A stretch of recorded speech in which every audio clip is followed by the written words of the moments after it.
Oh, we even started a little bit early for our late. Hello, we are live doing another live stream. Was going to try and wait till my Spielberg doc was out, but this broke this week. This Lue Elizondo Romania UFO photo, and there are some pretty big implications, kind of covering Lue and kind of his track record of maybe not telling the truth, and his let's see, like his show on the road, and just kind of what this kind of means that like this guy could get it so wrong. Let's put on some dance rock. Boom. Joined by today by Tim T, who was here for our Immaculate Constellation episode, who killed it, and Arthur, who was here for our Trump episode, also killed it. How are you guys doing? Good, good. Thanks for having me. Yeah, doing good. This is an important show. Yeah, it is. And a shout out Gray Scout with the $13.99 Canadian dollars. Have a beer on me. Hell yeah, thank you. And we'll shout out some of the chat. We were a little late today, but Aaron Goldbox is Happy Halloween from Ohio. Happy Halloween. Telekinetic says, looking forward to this, Red. Appreciate your work. Just heads up, read videos, description, title, and spelling. Oh, yes, you did help me with that spelling error. Thank you. Actual video or just a live stream? Live stream. I know some people don't like them on my channel. I get it, but a lot of people actually do like them. Let's see. Hobby says popcorn. Cyber Valdez says, the right question now is to ask Lue, what made him choose that picture? So have an idea of his thought process when selecting his evidence. That's definitely one of the questions worth asking. Tom Girl, we love you from the Skyfire days. Hell yeah. Ben Overage says, Lue Elizondo remote viewed me while I was in the changing room. Uh-oh, I disavow. Gray Scout said, did the MIB get read? Let's see, where are we at? Oh, Courage First in the chat. Let's go. Darkest, oi bruv. Eric, good to see you there, bro. Benjamin Thomas says, can you just leak the Immaculate Constellation document already? I think Corbell has that, but yeah. So okay, let's get into this. This is kind of a broad thing about wait one moment.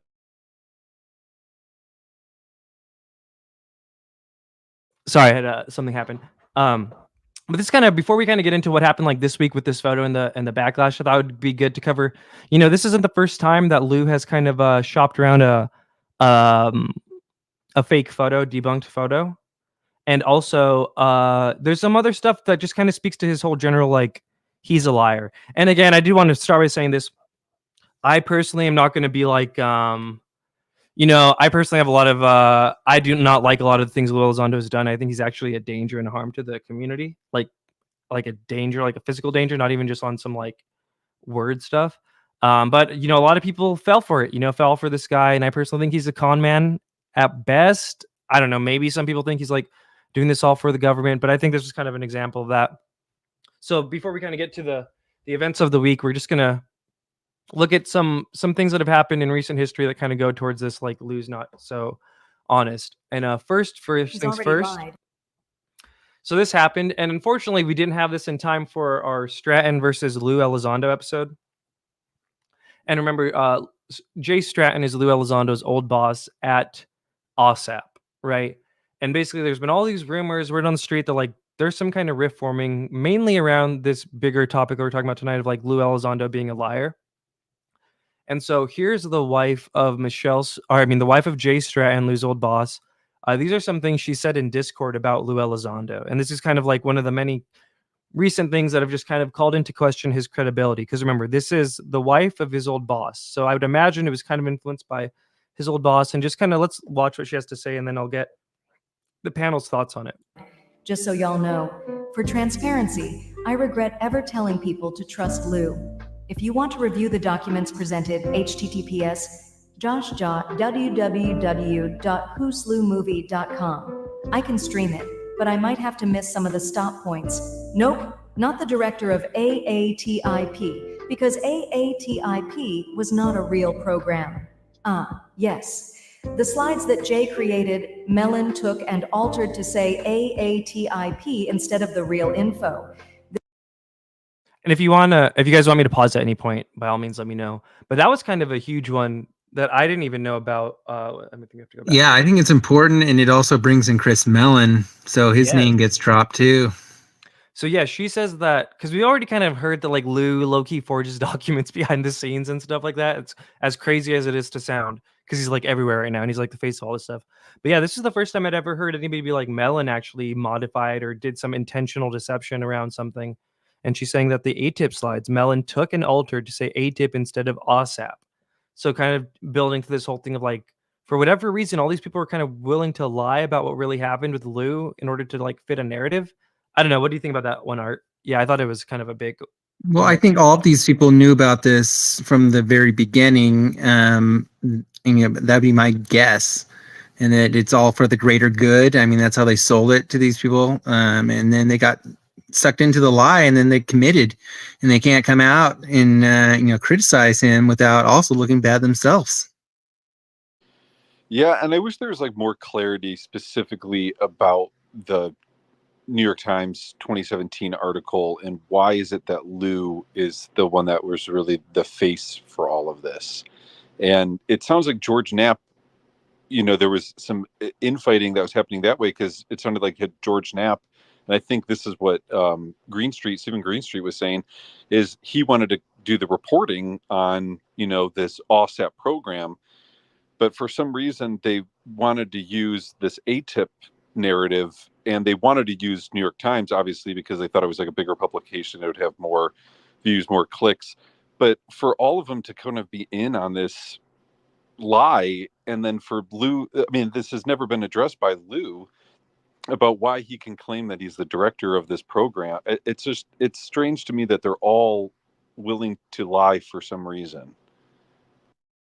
Yeah, and I think my take on it all as of now is I don't think they expected Lue to like go like this, like a typical cult with it all. Like he really just ran with it. Like the full Alpha 66 came out, the full like everything came out, and I don't think nobody really knows like how you're gonna handle the pressure of like being given all this like media fame and power and stuff like that. And I just think he kind of like went away that they didn't expect, and then they just kind of kept on getting worse and worse and worse to the point where like now they're finally starting to be like. And again, I recommend everyone go back and watch the episode I did about this, because it's not just Stratton's wife, it's Eric Davis, James Lukatsky, a bunch of Lue's old colleagues are basically calling him a liar, an embellisher, blah blah blah. I'll play more of this now. Let's go. Instead of the real info. This page was about FY 2010, and his name was on it because he gave a piece of info. Did he allow it to be misrepresented, or was he the source of that info? The letter. Lue himself wrote that letter and got Reed to sign it. His speech at the That's another big one, that kind of has been out there in the ether, but to hear it coming from Jay Stratton's wife is another level. And yeah, people are like, is that really her? And that's a great question. Always want to confirm, but yeah, no, that's confirmed her. She's a moderator, and this is how crazy and kind of funny this whole thing is. She's a moderator of the Skinwalker Ranch like Discord server, because her husband Jay Stratton's like part of that show now, and it's a big part of this whole timeline. And she's appeared on multiple podcasts, like confirming that she's the moderator in that Discord and whatnot. But yeah, so here's another kind of thing where it's like she's saying that the letter that everyone parades from Harry Reid is like, this is proof that Elizondo ran ATIP, that like Lue wrote it himself and kind of just got Reid to sign it, and Reid didn't really know the ins and outs and the intricacies of it all from his point of view, especially at that time, like about a decade removed from everything when he's out of office. Yeah, any quick thoughts on that before we continue? And this was a couple years after the New York Times article came out and the big media sensation. So I think Reid was, probably wanting to seal his legacy as this great, person responsible for that New York Times article. And he probably just, signed whatever he was given, trusting Lue. And he was very sick at the time. So, and then there's a question to his underlying character as a lifelong Democratic politician. Well, this is the same. Is this Jay Stratton's wife in the same like comment that she's talking about how Lue Elizondo was like threatened by some billionaire, no-name billionaire, about how that billionaire is going to ruin Lue's life and his children's life or something like that by these lies that he had spread? Yeah, basically. And so, but I surmise from that, and this is all like secondhand, so I know it's so annoying and dumb, and trust me, bro. So disregard it if you want, listener. But it sounded like she was referring to Bigelow, and I think Bigelow was kind of upset that Lue kind of took advantage of maybe Harry Reid at the end of his life, because they have a decades-long friendship and relationship. But yeah, so just kind of interesting. There's a lot of bombs dropped from Michelle Stratton in Discord, which is just so absurd Yeah. on it. It's also weird because what Lue does in these interviews is then he plays the honest person in it, where he talks about how you know Lakatsky's this genius, and that he's top of the field of rocket engineering, and that Robert Bigelow is a patriot because of everything. It's like he really kind of like inflates these people. But if it's like true that they also have these animosity towards him, it's sort of manipulative how he plays that narrative that he's the one that's being picked on. Oh yeah, and he's totally his whole little tour. He's been like, basically, I feel like, in my opinion, like begging the people who could like really out him for being a liar to like not do that by like what you said, gassing him up every every podcast we see him be like, James Lakatsky's the smartest rocket science in all of America. Meanwhile, James Lakatsky is saying like Lue Elizondo never ran ATIP. He's a liar. It's a very weird and awkward dynamic to watch play out. And then just the fact that this guy has so much power. If it was really anybody else in the UFO community, it would already be like, okay, over and done and on to the next. But because for like the past 7 years, he's cemented himself and he's on all the shows right now doing his tour and he's the face of all this thing. And we're going to cover, he might even be testifying at the hearing in a few weeks. Like it just puts the whole thing in such a weird dynamic that I think will be studied for decades to come. Is he holding us hostage? I personally think so. And I think he's gonna like burn everything down like on his way out. Like he's not gonna exit gracefully, in my opinion. Like he'll probably try and do something and end up going to Congress and lying to you know what I mean? He won't read the room and be like, hey, maybe I shouldn't testify, like that kind of thing. Yeah. I mean stuff like the show on the road tour that we're gonna cover, it's kind of part of that. I feel like he's not slowing down at anytime soon, in my opinion. Here, let's finish this out. The TTSA launch was BS. Tom wasn't comfortable physically in a suit, and with the stuff he had to say about Lue. Not exactly true. Guff put out that statement against the information provided by the OCA. They weren't leaked. Lue burned them to a CD and handed them to Chris. He was on contractor working for the Space Force. Danny Sheehan told everyone in a podcast, Space Force got a bunch of hate mail over it. They fired him from the contract. I hate to say it, but I truly regret having told people all these years to believe him. So much of what he's done to this topic is going to really hurt people and the topic. He's slick and good with words. He lied to my face so many times, and it was believable, but he feels like a used car salesman in person when you think back on it. Damn. So yeah, that last one, he's slick and good with his words. He lied to my face so many times and it was believable, but he feels like a used car salesman when you look back on it. And I think that's kind of the sentiment that some people have been kind of turning a blind eye to Lue, are starting to realize, especially after this photo that he tried to shill. And we're going to deep dive all about the photo. And honestly, I think his response was even more deceit. I don't think he was coming clean at all. Here's another one that didn't get into that montage on the bottom left here. Michelle Stratton says, he's been getting away with his lies for years. And when he started getting pushed back behind the scenes, he told the people who did the real work that he was going to keep doing it and didn't care if they don't like it.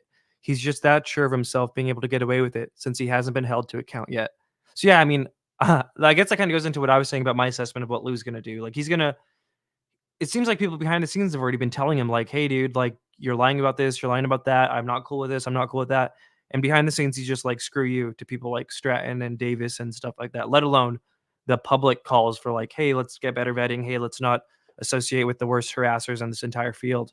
You know what I mean? He kind of has this like machismo bravado attitude where like if somebody raises a criticism to him, he has to just like double down and be like in your face about it. Any thoughts on these statements from Michelle?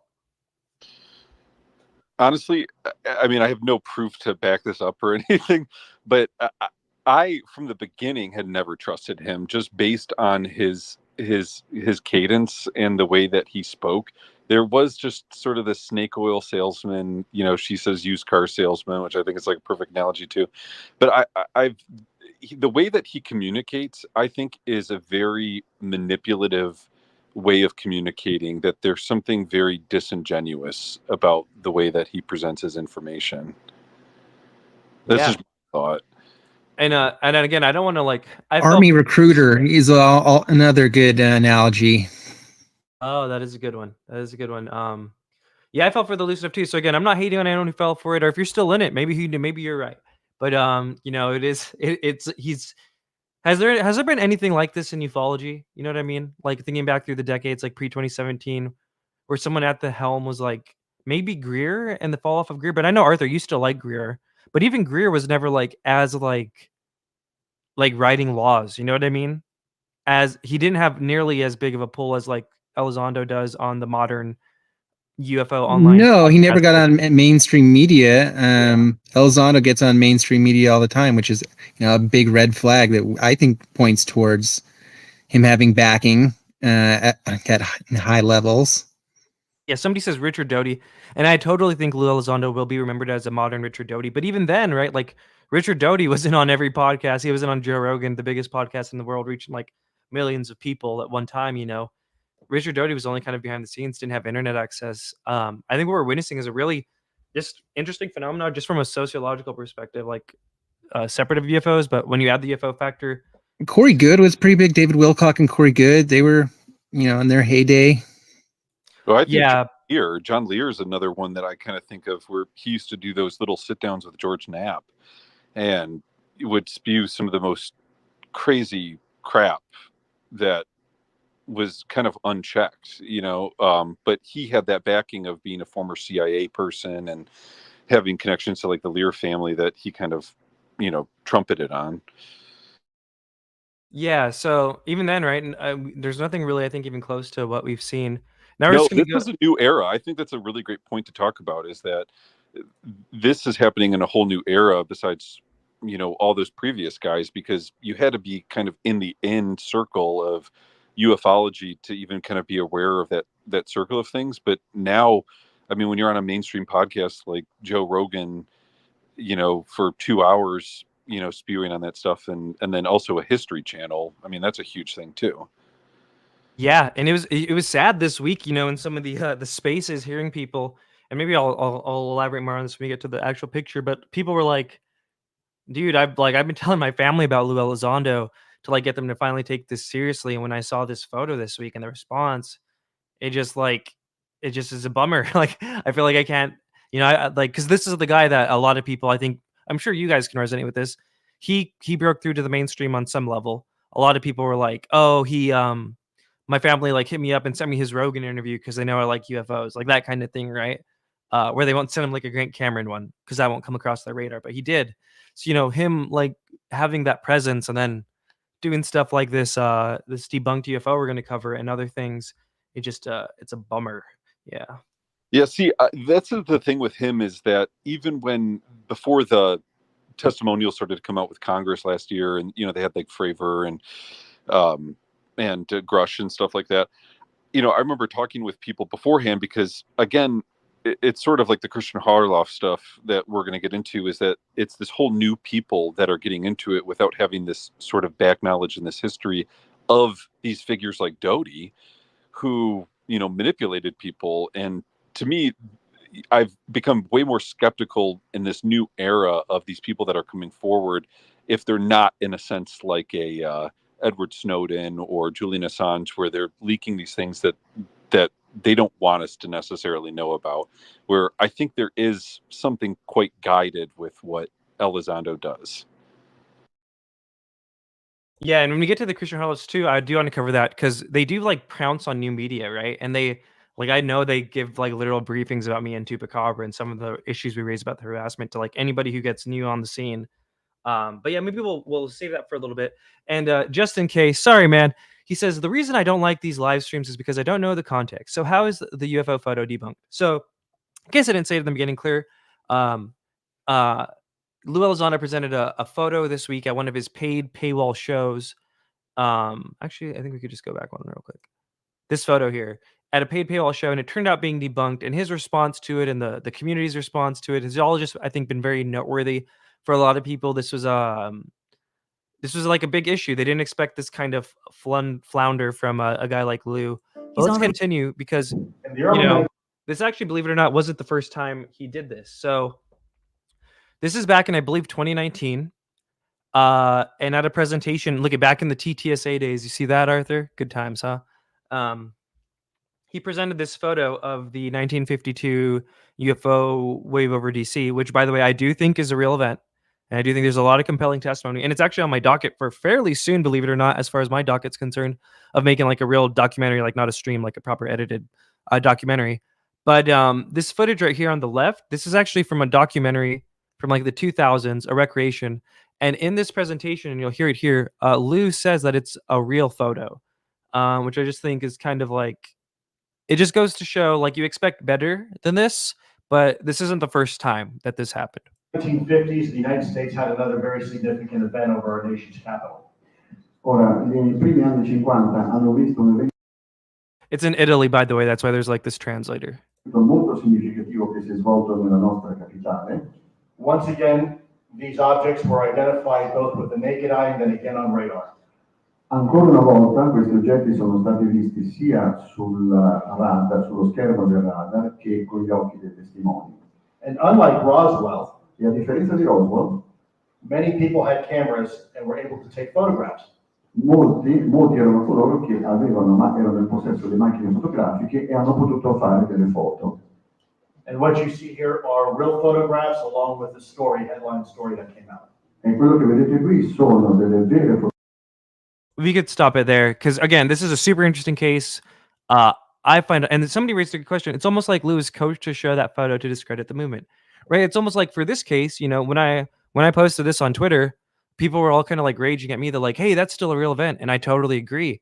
But having like the government UFO guy go out here and show fake photos attributing to it, it allows other people to just kind of write it all off. Like I don't Tom know. DeLonge. Remember when he went to Joe Rogan? Tom DeLonge played Yeah, that TR3B video that was like so obviously CGI, and like Joe Rogan was just like laughing his ass off after like 5 seconds of seeing it. yeah. Did they so- not vet it? Did they do that purposefully? I mean, make that make sense to me. Exactly. And so what did you guys think about this one? Did you guys know about this one, that this happened in 2019? They did a good job of memory holding this, huh? But yeah, he says right there and there that like this is a real photograph. Let me see if I could move it around a bit. I might have to do that. Boom. Let's just listen back one more time. Photographs. Molti erano coloro che erano in possesso di macchine fotografiche e hanno potuto fare delle foto. And what you see here are real photographs along with the story, headline story that came out.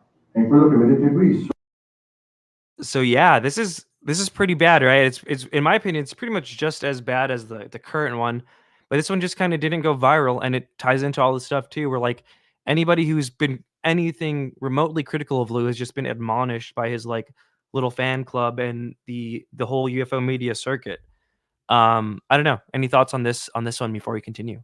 Well, so with this, I'm curious if he thought this was actually being recorded or not. Like, was he aware that this was going to be put out online? And This is another great point, and I think it's worth noting. And I think we're going to talk about it a little more when we talk about the Daily Mail article. But he totally has been known to show podcasters and stuff UFO photos behind the scenes that are like totally fake.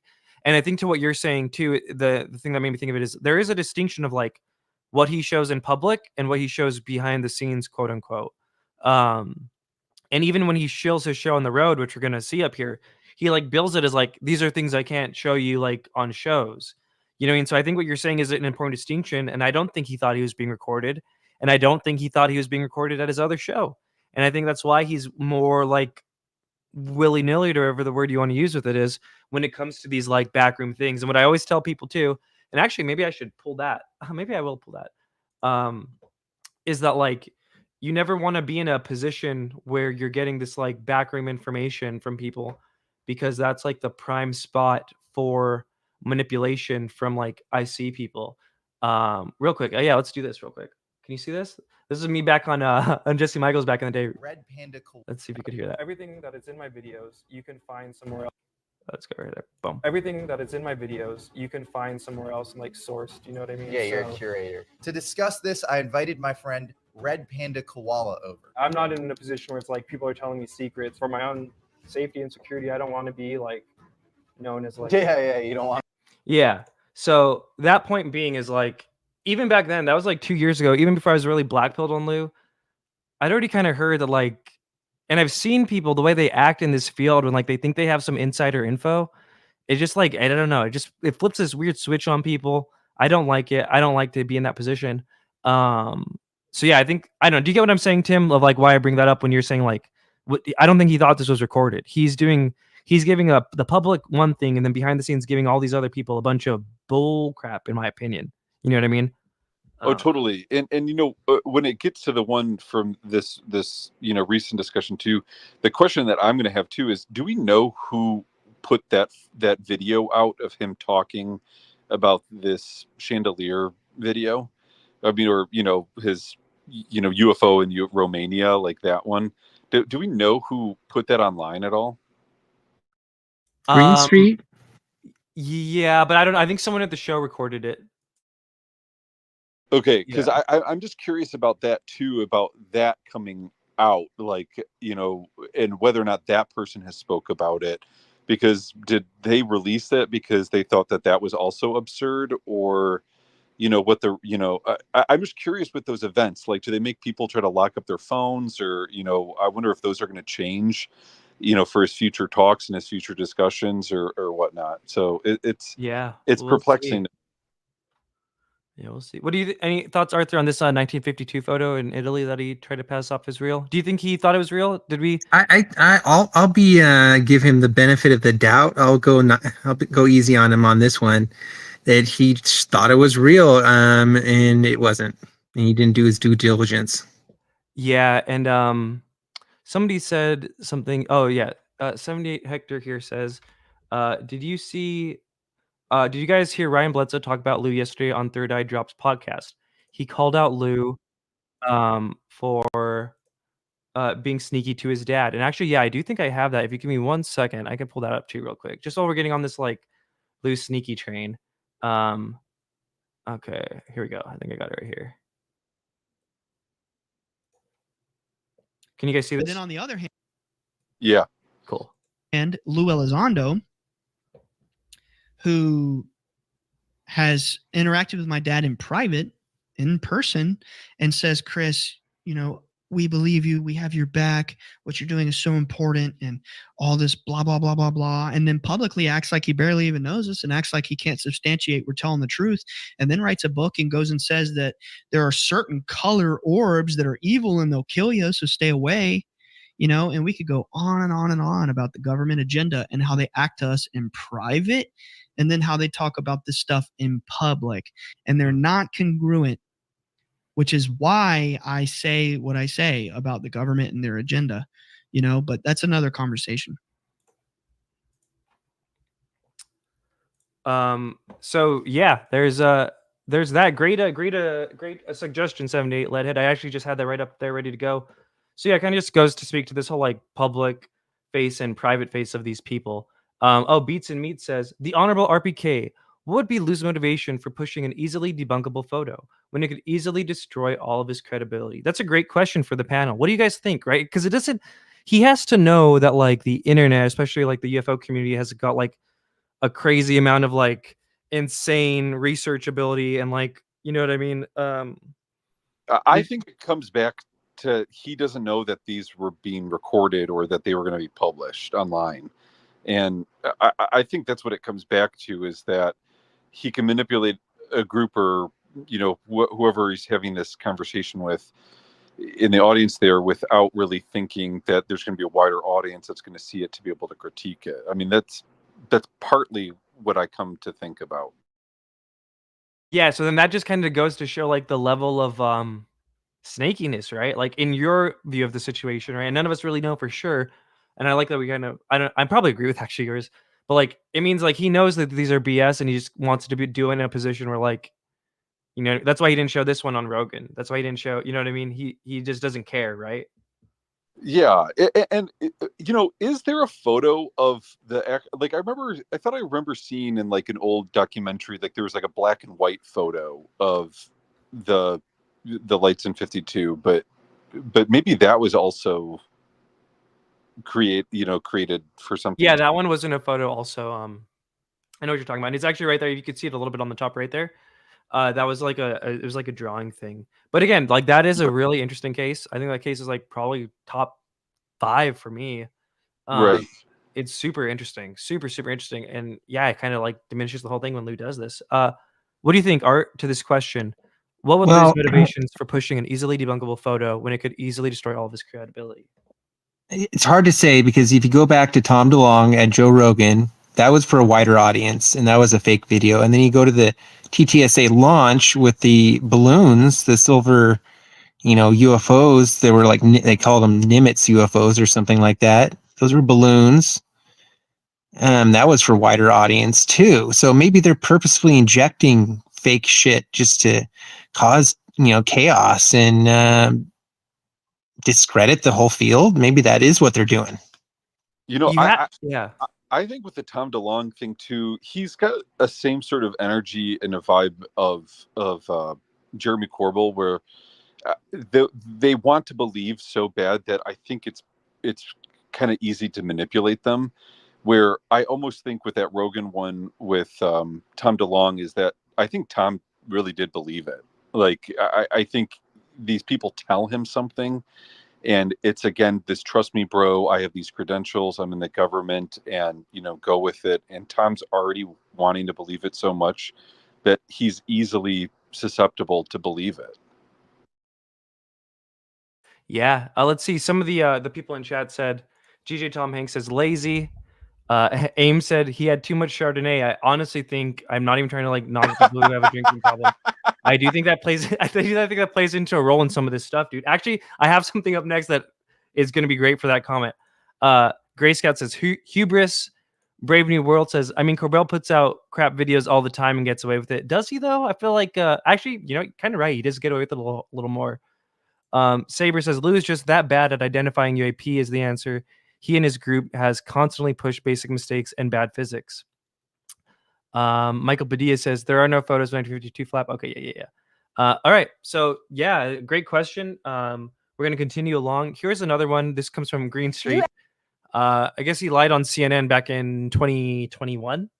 Let's see. Actually did share new declassified reports with our team, and they detail intelligence on UFOs resembling something like a tic tac going all the way back to 1947. You had a CIA report from 1953 says Swedish airline pilots encountered a silver or white flying lozenge traveling at high speed. I think the fact that you have pilots separated by decades, if not generations, reporting the same type of observations, describing the same, what is essence, the same object, a 40-foot long, whether it's a white flying butane tank or a white flying tic tac or a white flying lozenge. At the end of the day, they're describing the same thing.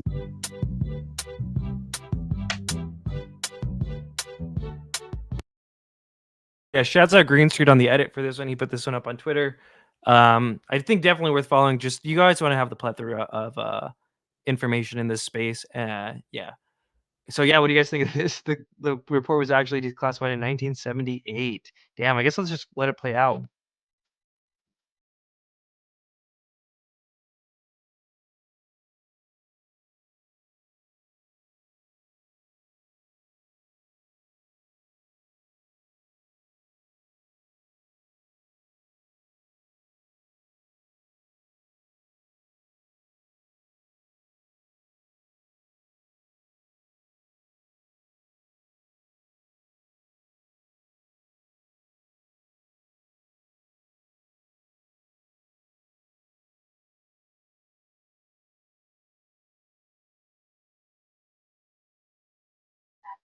Years as well. So, I mean, what do you think of this pattern, the similar characteristics over time? What's your thought? Wow, that is some stuff. I didn't even watch it until on the stream here. But to blatantly lie on CNN about what we're to believe Green Street, which I personally knew on this one, he said it was written by the CIA, not true. Recently declassified, not true. Declassified in 78, and it was like an ad. And even within the own article, they identified it as what it was, and that it was the advertising thing for a perfume company.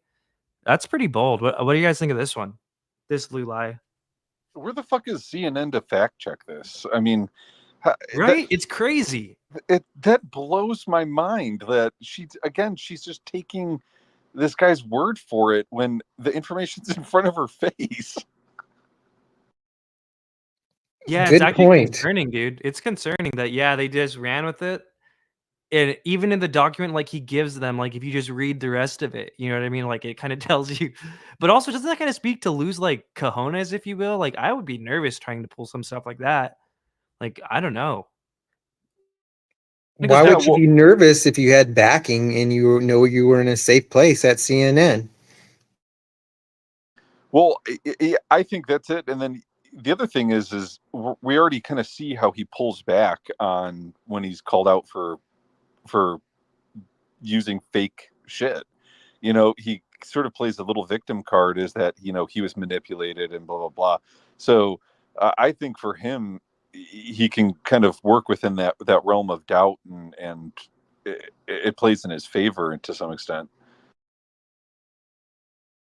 Yeah, I mean, I don't know. I'm thinking back to the last question we had from Beats and Meats. It's like, it just, I don't know. I go back and forth with whether this guy's just a lying grifter or if it's part of some like greater government, like, get all the hype up and then pop it kind of thing. When I see stuff like this on CNN, I'm honestly baffled. I don't know where did it go wrong in that chain. Um, and the thing is, that's crazy too. When this happened a few years ago, it was like no one talked about it because he was such you know, he has a literal hate group of cult followers that dox and harass and threaten anybody who says anything critical of him. I'm sure Green Street posted about it at the time, but the only reason that this one kind of broke through, the current one that we're about to cover, is I think because the narrative around Lue is just changing. I really think if the thing we're about to cover happened like a few years ago, no one would even care, right? But yeah, let's continue. Oh, here, I was hoping we would wait for Tupa to get in on this one, but it looks like we're not going to get him in time because this is another classic weird example of Lue lying. Just to like show that, like, I don't know, dude, this guy kind of lies a lot. It's not fun to cover, but it is what it is. Let's just play this through, and I guess I'll get your guys' take on it. I'm going to hit the head real quick for a second because I've been drinking this, and by the way, I haven't seen any. So here's him on Theories of Everything with Kurt Mungle, and apparently Kurt had said like, "Hey, let's all drink beer on the stream. Let's make it seem like we're at a bar, but just on a stream." So he did, and then this is what he said. You cats drinking, and you told me to drink beer. So okay, well, Kurt, where, man, you told me I had to drink beer, so now I got to go to the bathroom a lot, so you can't blame me. A few moments later. So let me give you a real case scenario about holding ourselves accountable. Okay, I don't have your chat on here, but you know, you asked, perfect case in point. You asked Sean and I to come on and drink a beer for your show. Okay, so I thought it'd be fun to grab this. Now, what you don't know and your audience doesn't know, that last night I emptied this out and I filled this with apple juice, right? So no, I'm not going to drink on your show, but if it helps the conversation, everybody get going, to be fun, yeah, sure, go ahead. I'll put a beer bottle. Look at Cahill. Look at Cahill. He's like, this guy is lying. Look at him. But it was filled with apple juice. That God's honest truth. And of course, what do people start accusing instantly? Oh, these guys are toasted. They're sloshed. This is my point. People are so used to coming out and just spewing crap when they don't know. They have no clue, and they spew it out as facts. And then other people pick it up and say, oh, that must be right. No, they're toasted. You know what? I have 0% alcohol in my body right now. 0. I've been drinking coffee most of the time and apple juice. This is my point, the problem with ufology. And all these people out there that supposedly know shit, they don't know anything. And now, of course, oh, look at Lue, he's yawning and he must be drunk or toasted. I am stone ass cold sober. And this is, you know, so here's my case in point. And of course, they don't know, Kurt, that you had asked us to come on your show and we'd all get relaxed and have a beer, right? Well, yeah, okay, sure, it's a beer bottle, but I'm not drinking beer. And so this is again, this is just a very small example of how people who don't have all the information will jump to a conclusion as if they do have it. And then that will pick up legs. People pick it up and say, oh, you think? Oh, you're right. Oh my gosh. I want no part of that shit. I want no part of it. That's exactly what is wrong with this community. And I'm sorry, I don't want to be part of that. I want to be part of logic and rationale. I don't want to be part of speculation. I don't know. Do you guys have any thoughts on this clip? I thought this clip was really weird when it happened. And it's like, I'll just give my thoughts first and screw it. So like he lies so many times in that clip. He says he's not reading the chat, then immediately like addresses what the chat was saying, and I guess they probably were saying he was like looking toasted or something. And then like he goes on, and then mind you that there was in between that break, it was like 2 hours. So for like 2 hours, he's letting Kurt and the chat think that he's actually drinking beer, which I honestly personally think he was actually drinking beer. And then like 2 hours later, once the chat starts roasting him, he like flips it and is like, actually, I wasn't drinking beer. That was just like a mind game this whole time to like prove a point. I actually filled it with apple juice the night before and you guys all fell for it. So it's just like, I don't know. That's just a weird behavior to me. I don't know how else to describe it. Like either way you slice that, that's weird. What do you guys think? Did he even have apple juice in there? What's your read on this clip here? Dolph protests too much. That's what I'd say. I mean, the guy went on for like 5 minutes on why he didn't have beer in his bottle, and also apple juice. It's like it's a Michelob bottle. We can't even, if it was water, we wouldn't even be able to see if it was like a tan liquid or not. Like that's such like a weird thing to say. I don't know. Who drinks apple juice as an adult? Out of a beer can that you filled up the night before, because he knew this was that Kurt was gonna do that. Should have said iced tea. He shouldn't have said anything. I mean, I don't know. It's the most bizarre thing. And then, I've mentioned this too, as well, is that I'm pretty sure it was on Rogan where Rogan had kind of said, man, I wish I could get a couple beers in you to try to like loosen you up or something. And he's like, oh, I'm a lightweight. And, I don't really drink that much. And it's like, to me, I was like, I feel like I always see him with a beer, or he's like doing always something drinking. like drinking. You remember when he did that 20 questions thing? Like Chardonnay. Two of his answers were about alcohol. And again, I don't hate the guy for drinking. Like I don't personally drink that much. I definitely smoke a lot. But it's just a little popper in the chat says 100% some stuff an alcoholic would do. Like, yeah, this is just so much. And this is just kind of like, whichever way you slice it, Lue Elizondo lied in this clip, right? He either lied to the audience and to Kurt for like 2 hours, letting him think he was drinking beer, and then only after. And here's the other thing too, like if he wasn't flustered by the comments, was he just going to let the whole podcast ride out with everyone thinking he was drinking beer, which is like a blatant lie? Like, I guess you could frame it in the most cope way of like, he was actually lying for your good. But even then, that's just a weird dynamic to play on people. And I think it just shows his perspective as being weird.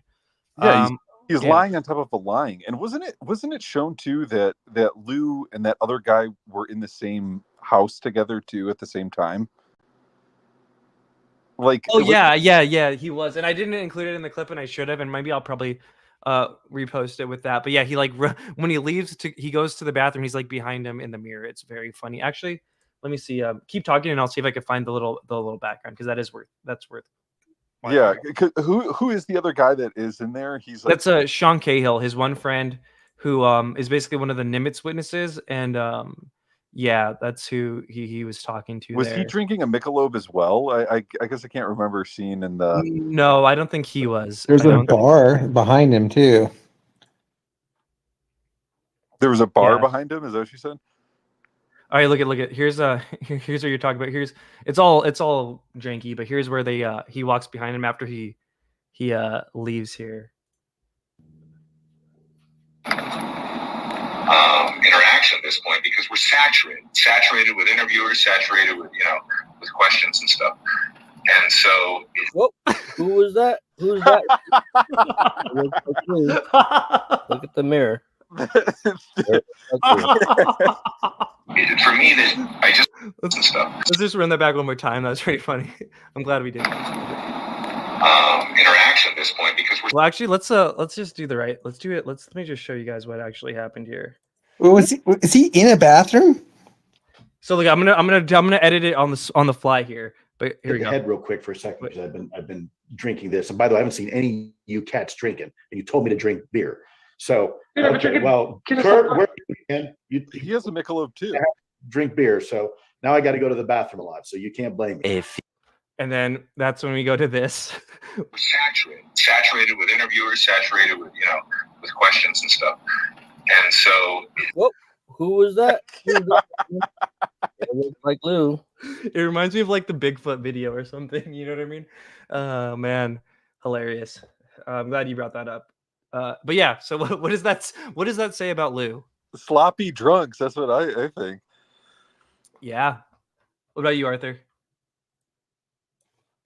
Yeah, I think he was lying the whole time. Yeah. Okay.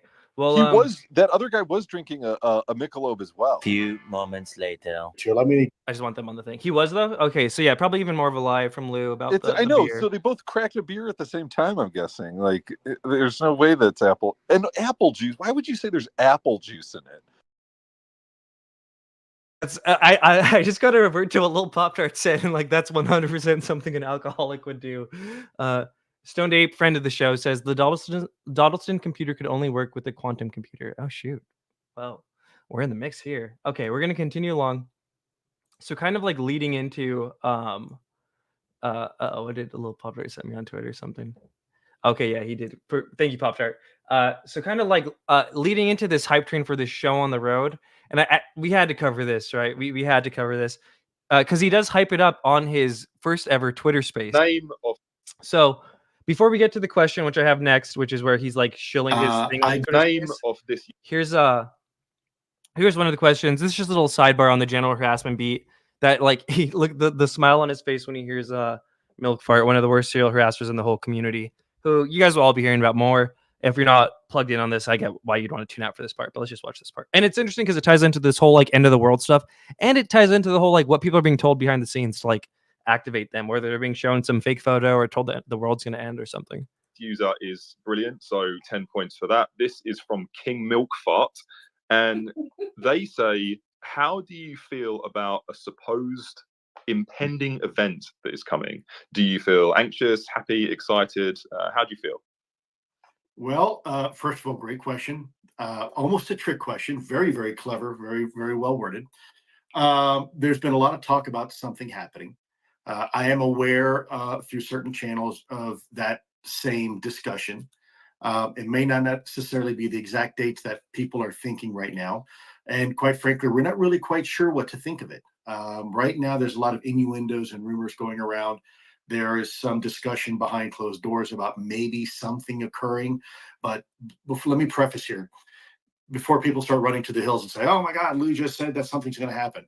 Well, of course, something's going to happen. Something always happens, right? I wake up every morning and there's something going on. Let me back out of that question just a little and maybe answer it a little bit more broadly. I think with everything, any type of event, there's always going to be a little bit of fear from people. It's natural. It's a human reaction to the unknown.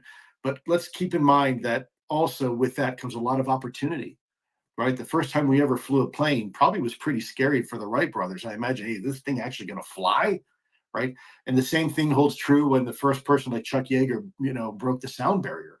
Yeah, it's scary. Life can be scary, but it can also be full of opportunities. And if we don't take these chances and we live our lives in a tiny little test tube or petri dish, then we're never really going to experience, life as it should be experienced. So I'm optimistic. I'm hopeful. But with everything, the real big issue is how we deal with new information. Most things in life that happen that we're scared of doesn't really care about the human calculation. They don't care about how we interpret things. Things just happen, whether it's an earthquake or a hurricane or a rainbow, for example. It's how we interpret that information that I think at the end of the day is going to allow us to All right, I sent the link to Manny503 who made Who's Lue. He might be hopping in here, but what did you guys think, just broad picture? Because I don't know if you guys noticed this too, and I just did a super epic 5-hour stream with Tupa and Fringe and Ulrich. Arthur, were you in that one for a bit? No. About all this end of the world talk, and it seems like this past week or so, there's been like this uptick of like people talking about it more. We had like Nick Pope, Steve Bassett, Science Bob, a few of these other people who like, a little more inside the industry, everyday ufologists, not super insiders, all kind of talking about this more end of the world stuff. And I honestly think it kind of triggered from this Twitter space where Lue kind of talked about this either imminent invasion things, this impending event, and the fact that it was asked by King Milkfart and he smiled about him, this notorious troll in the community. And if you're tuned out of that, I get it. What did you guys think of just like the first Twitter space and the questions asked and whatnot? Well, it's taunting. So he was taunting us in the community like he did when he refollowed King Milkfart. And he's connecting it to this end of the world thing. And I think what he's saying behind the scenes is there's going to be a major cataclysm. But if you like get on board with what we're doing, you might be one of the lucky people that survives. That'd be my guess. It's literally some like doomsday stuff. And this ties into the Christopher Gray thing, which is a whole other sidebar. This guy literally murdered his family. I don't even bring it up, but we're going to do a stream about it at some point. But yeah, no, I think it ties into this whole thing we're talking about, this manipulation behind the scenes. I've heard from multiple people that behind the scenes they're being told that like something's coming, something's imminent, they're gonna come to harvest our loosh, and then also people behind the scenes are being shown like fake photos and whatnot. And I'm just kind of highlighting this, one, because it shows that Lue's totally in bed with all these harassers, but two, it just speaks to like all the weird backroom manipulation that goes on in this field, especially with all the UFO media personalities. And like I said in that clip that we showed from 2 years ago, I just don't, I think it's just worth like shining a spotlight on all that, see where that's all coming from.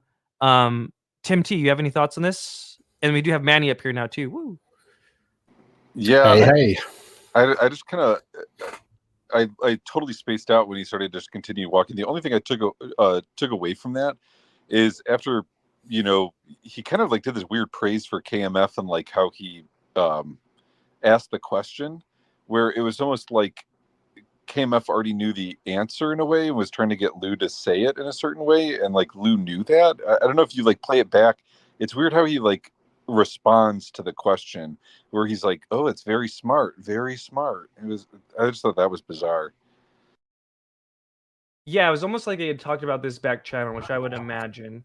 Yeah, 100%, guys. That's the same thing that if you go back to the Wolfpack appearance on Tom Fessler's show, that's the same thing that they did with Rob Heatherly, where they had Rob, field these scripted questions, and then Lue would go, "Oh my gosh, that's such a good question. Let me answer that." It's just a setup and a T-ball question, and then a home run in his book. It's just the game, and it's ridiculous. It's so insincere. Yeah, and that's a great point too, because like a lot of the other questions felt very curated too. So I just imagined the whole thing was curated, and yeah, I don't know. Manny, what were your thoughts about just his reaction to Milkfart? And then we're going to get into the picture debacle on the show on the road tour. But yeah. I think, and I don't know if somebody said this, they might have. I joined late and just jumped in, but I think he was taunting us. I think he was throwing it in everyone's face. He wants everyone to know that he knows damned well who King Milkfart is. He's well aware of his antics and what he does, and that he supports him. Otherwise, he wouldn't have chuckled like that. He wouldn't even be taking the question. It's very clear that they pre-screened all these questions, and so if he didn't want to be associated with Milkfart, he would have just said, "No, I'm not going to take that question. Don't put that one up there." But he wants everyone to know that. He just can't help it. Look at and the smile on his face and the chuckle, like it's so telling. It's like he thinks he's still up on the hill, where if we can't prove something unequivocally in a court of law, then he can just lie through his teeth about it, and there's nothing we can do about it, even though everyone knows he's lying. But what he doesn't realize is he's not in a court of law here. He's in the court of public opinion, and people are seeing right through this. People are looking, see right through, when he does that kind of tongue-in-cheek, smiling, laughing, throwing it in our face, like, yeah, I know who Milkfart is. I know who Brett is. I know who Uplifting Tweets is. I know who all these people are, but he still has that plausible deniability. There's something wrong with him mentally to make him want to throw it in our face. Like he gets off on it. I agree. Yeah. There's something wrong with him. Like how serial killers have to collect pieces and like hoard them after they do their kill. It's like pathological. Something's pathological about it. Yeah. Agreed. Yeah, that's what it seems like to me, but that's just my opinion. Don't sue me, Lue. Actually, you know what? Go ahead and sue me. I'd love to get him under cross-examination and make him swear on a Bible. Go ahead and sue me. I don't give a shit. Yeah, and for the room for the Tupa's fit too. That's crazy. Yeah, but for the audience who might be like, who's Milkfart? This guy accuses all of Lue's critics of like being rapists, of being pedophiles, post pictures of his critics' families and stuff in very taunting and gross ways. Multiple people have raised this issue to him. Deep Prasad, who just got Tim Gallaudet on his like advisory board for his new company. A bunch of people told him basically the gist is, and I'm going to do another stream at some point that just kind of fleshes all this out. Lue Elizondo interacts with and supports some of the worst serial harassers in the community to kind of like control the narrative. And that kind of ties into what we're talking about here tonight too, because that's like how he's been able to get so far with it. Because as we already covered, like he's already presented fake photos before. There was the 1952 thing we just covered and whatnot. But yeah, and as Tim said, I do think he stole Tupra's fit down there on the bottom right. But in the same first Twitter space that Lou held like about a week ago, he shows his tour on the show on the road tour. So this was kind of a first. I haven't seen any ufology, and then no, Manny has some good insight on this. So I'm glad you got on here. Lue Elizondo announced this like show on the road tour where he's going to be stopping in all these cities, October 28th, November 3rd, November 7th, November 8th, November 18th, November 20th, all over the country to kind of talk about this UFO stuff. And that's where this leaked UFO photo came from. I guess real quick first, I'll just play what he said about it on his first ever Twitter space a week ago. And then we'll hear from Manny and others about what they just think about this whole thing. I go to bed every night with regret that I can't tell everybody what I know. But I also take solace in knowing that we've come a long way in the last 7 years, and no one had to violate their security oaths or break the law. Jim Lukatsky didn't. I didn't. Jay didn't.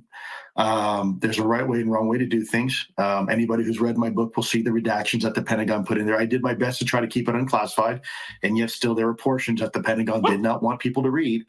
And I have to respect that, because at the end of the day, if people continue wanting me to continue to provide information, I don't need to go to jail, right? If you want me to, I mean, I could come out and just blab everything I know and go to jail and be done with it and have all my access removed. But that really wouldn't be helpful towards disclosure, would it? Imagine if I did this back in 2017 and I just kind of said what I knew. We probably would be having this conversation right now. I'd probably be in jail, and people would have forgotten about the topic and said, "Who was that crazy guy who said something? I don't know. He said something he shouldn't have," and that'd be the end of it. So that's why I've chosen the path I have. And yes, it frustrates me. Every single day, I wish I could say more. And that's one of the reasons why we're taking the show on the road.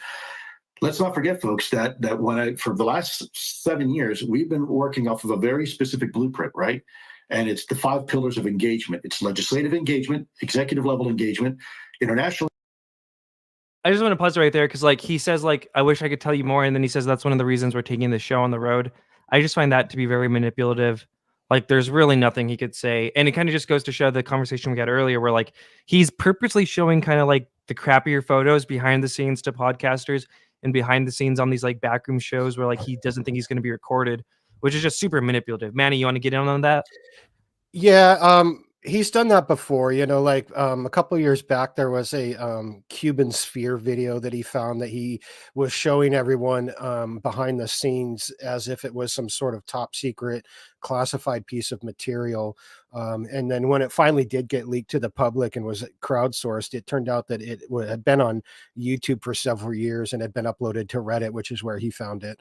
So it wasn't even a classified piece of footage. It was just something he found in the public sphere and was like, "Oh, this is great footage. This proves that there's these Cuban sphere things that men don't make," you know. And you know, like it didn't take very long for people to find radar reflectors and things like that, and drones that actually are cubes and spheres and things like that. But the point being, he's got a history of doing that. And something else he just said there that I'd like to point out is he claims that he's on this very specific 7-year roadmap, but his plan has shifted multiple times. Like the first 2 years while he was at To the Stars Academy and making all those videos with those guys at TTSA Talks and doing the unidentified television program and ignoring all the podcasters and the UFO community online at large in favor of spot guest appearances on mainstream media, things like 60 Minutes and things like that.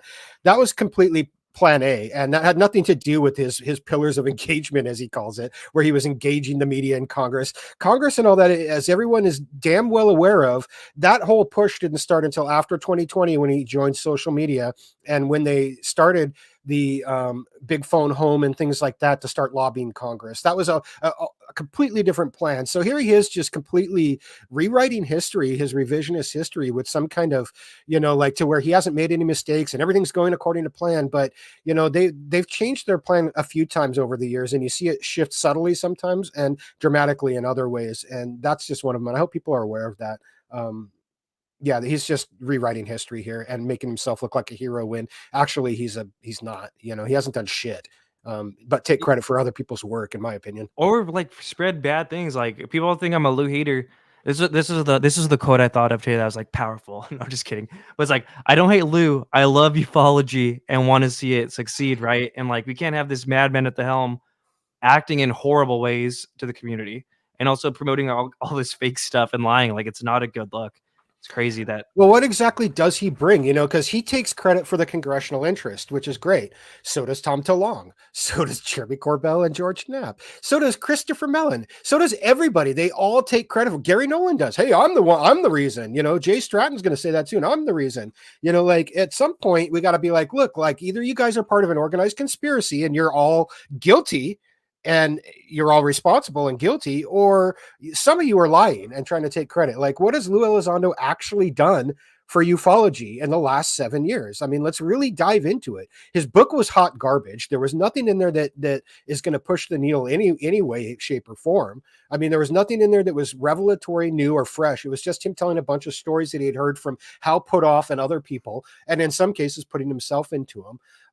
He's been detrimental to the cause online, where he's subjected what could have been a real good grassroots movement to petition Congress for some truth, and instead is using it to push for disclosure of technology and instead of actual truth. You know, like, so it's all about, like, what has he actually done? You know, and I don't want to hear the hero bit where, oh, he's pushed the needle forward. We wouldn't be having this conversation if it wasn't for him. Bullshit. We were having this conversation well before anybody even knew who Lue Elizondo was. Go back to 2001. We were talking about it then. Go back to 1990s and talk about it. We were having it then. This conversation's been going on since the 50s, if not, you know, in different ways, shapes, and forms. So like, it's really arrogant for him to say that he's the face of ufology and that he's responsible for everything and that we're going to die without him. To hell with that. This movement, this group would be way better off without him. Way better off without him. At least then we could have some form of cohesiveness, and we could come together instead of this divisive nature where if you question this cult leader, you're drummed out. And that's exactly what he's done, is created a cult here. He really has. Manny, 100%. This is what I said to UFO Joe yesterday too, on Twitter, after there was like some defending that was going on about him, you know, coming and being honest about, you know, how he was manipulated for this photo. And, you know, I said, really, the same thing that you had said is, what has he contributed at all that hasn't been already said in the last even 80 years of this whole UFO topic? Everything that he said, even when he was on Rogan and all these other podcasts, are things that he's parroted from other stories that have been in the zeitgeist for decades. And so part of me is like, what are you even contributing? And I think you made such a great point to point out that his story has changed multiple times since the 2017 thing. Is that it was whatever happened to the Stars Academy, where he was going to be a glorified security guard essentially, and that ended up falling through. And then what defines him as being a whistleblower at all for any of this stuff? Like, I'm still confused about that.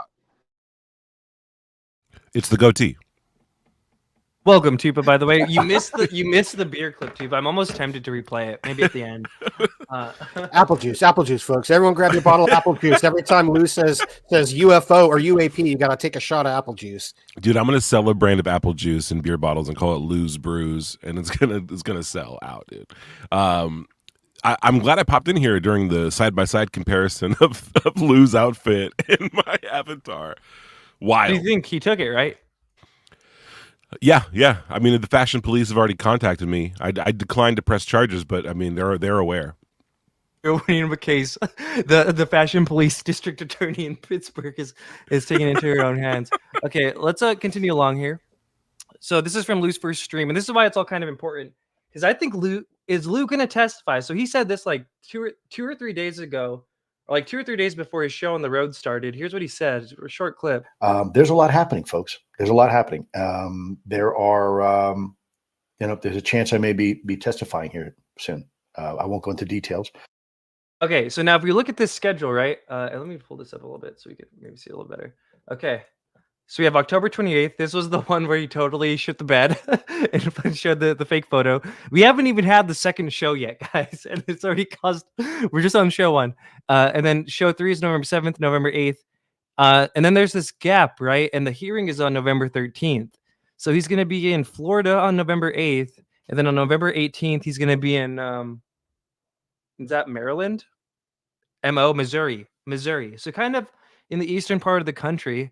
Kind of has that date range kind of opened up. What do you guys think? Is he going to be speaking at this upcoming hearing? I sincerely hope not. I hope not. Yeah, that's like, God, it'd be unreal if, again, what is he going to say? I mean, what is he going to bring to the table about it all? Good question. I think you're right. Like, what has he brought to the table at all? He's brought a lot of what ifs, some stuff to ponder and to think about, but nothing solid, nothing that wasn't already said. You know, he was just another guy saying it from a different perspective, a different voice. And at first it was like very fatherly and like, you know, we're going to sit around the table and things are not going to be the same. And like, okay, whatever, Dad. All right, Pa. But then after, you know, after all these years and nothing, it feels like lip service, dude. Like, what could he offer the congressional hearing? Well, are they going to introduce him as a director of ATIP there too? And if they do that, then it's lost all credibility. What's happening there? Yep. Exactly. Dude, we should contact like these people beforehand and just be like, hey, listen, like to the staffers, like, hey, just so you know, like this is what's happening on this side, because it's wild.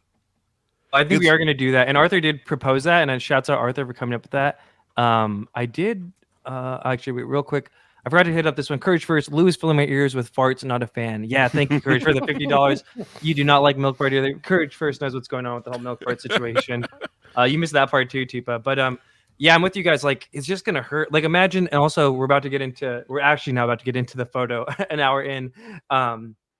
What if just some congressman that's not into it is like, hey, did you just present this photo as real like less than a week ago? You know what I mean? Like, it's not a good look at all. See, I actually do hope that he testifies, because I think that, for one, getting him on the record where he has to tell the truth, I don't think has ever happened. You know, there's a difference between going in front of Congress and sitting on a favorable podcast, you know. But unfortunately, I think that if he does testify, what you're going to hear is him blow a bunch of smoke, where he's going to make a bunch of egregious claims or salacious claims, like in his book. And when asked for details, he's going to hide behind NDAs. He's going to be like, "Oh, I'd like to get you in a skiff so I can tell you that." But it really is a bunch of bullshit. There's no reason he can't talk at length about everything that was in his book. It was cleared by DOPSAR. There's nothing in there that's classified, and he should be able to speak about all of those topics with impunity. Yet he's going to hide behind an NDA, and he's going to hide behind things like that. You know, so that I think will be revelatory if he does testify. But what else? What can he bring to the table as far as firsthand knowledge? Nothing. What's he going to say? You know, I ran ATIP and I investigated 140 different UAP sightings. You know, like, whoop-de-frickin' do. Who cares? We already know about that. You know, there's nothing, he has no firsthand information to give that he hasn't already spilled the beans on, you know. And when pressed, he does sound like someone who's never seen anything. Like when pressed and when asked to go into detail, he kind of flounders. That could be, I'm not saying he's not an experiencer, or maybe he calls a congressman's mother a hooker. Is that, you know what I mean? Dude. Right. I can wait. I would love to hear one of those Congress people say, so you totally would, though. Bureaucrat. What exactly is the nature of your relationship with these doxing and harassing people on Twitter? You know, like, have you contacted these people? Because you seem to know who they are. You follow them. You go to, you know, amusement parks with them. You know, you seem to have barbecues with them. You promise to buy them beer. You know, like, what's the deal, yo? Are you involved with these people? Courage First says, contact both the House and Senate key figures in this area, including Rep. Burchett, Rep. Moskowitz, and Rep. Rounds, or Senator Rounds. Great stuff, Courage First. Arthur proposed that too, and I think we're going to do it. I mean, it might be super cringe, and only like 40 of us do it, but and they're totally going to do a counter one and make it all dramatic. But I think it is worth doing because, and again, it's like what I said. I don't hate Lue at all. I don't hate him. We'll just leave it there. But I love ufology. I want to see it go as far as it can, and I really just think this guy is no bueno for that, you know? people want to make it so personal. And Tupa, I did pull the Christian Harloff clip, so we are going to see some of the other reactions as people. I wouldn't at all be surprised if Nice. he's warned some of these people, and by warning them, I mean gone to them and been like, "Hey, look, these people from Twitter are going to get a hold of you, but they're just haters." No, just that's their hate MO. me," You're you know? totally right, Manny. That's their Yeah. MO, and he's having people like Darcy Weir do it for him. Yeah, There was one clip that Askapol put up from Luna, where if you knew the context at the time, and it's too much to get into the weeds here, but it basically sounded like she was talking crap about Skyfire News. And it's like, I mean, we already know Darcy Weir is doing it to all these podcasters too.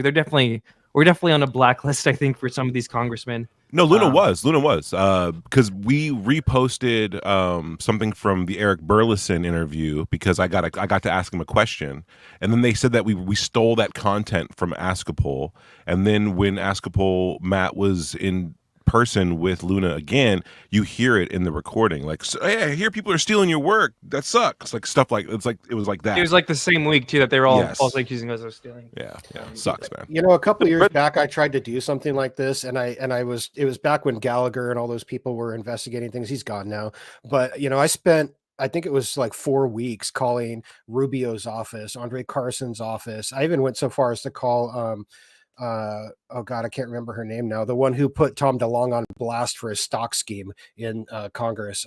Joyce Beatty was her name. Congresswoman I don't even Beatty. remember that.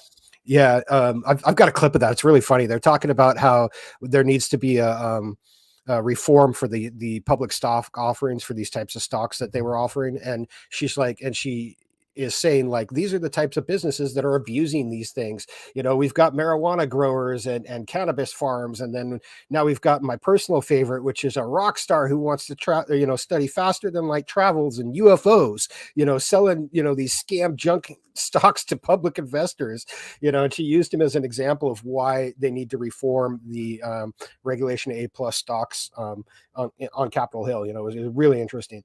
But anyways, the point was, I called these offices and I spent 4 weeks, the better part of a month, calling them every day, each one of them, and leaving voicemails, sending emails to them, trying to get a counterpoint, saying, look, you guys are being manipulated. A lot of, like, these people are using you, and they're not feeding you the full story. There's more to this story than it meets the eye. And if you would like to learn some of it, here's some of it. And if you need follow-up questions, and just contact me.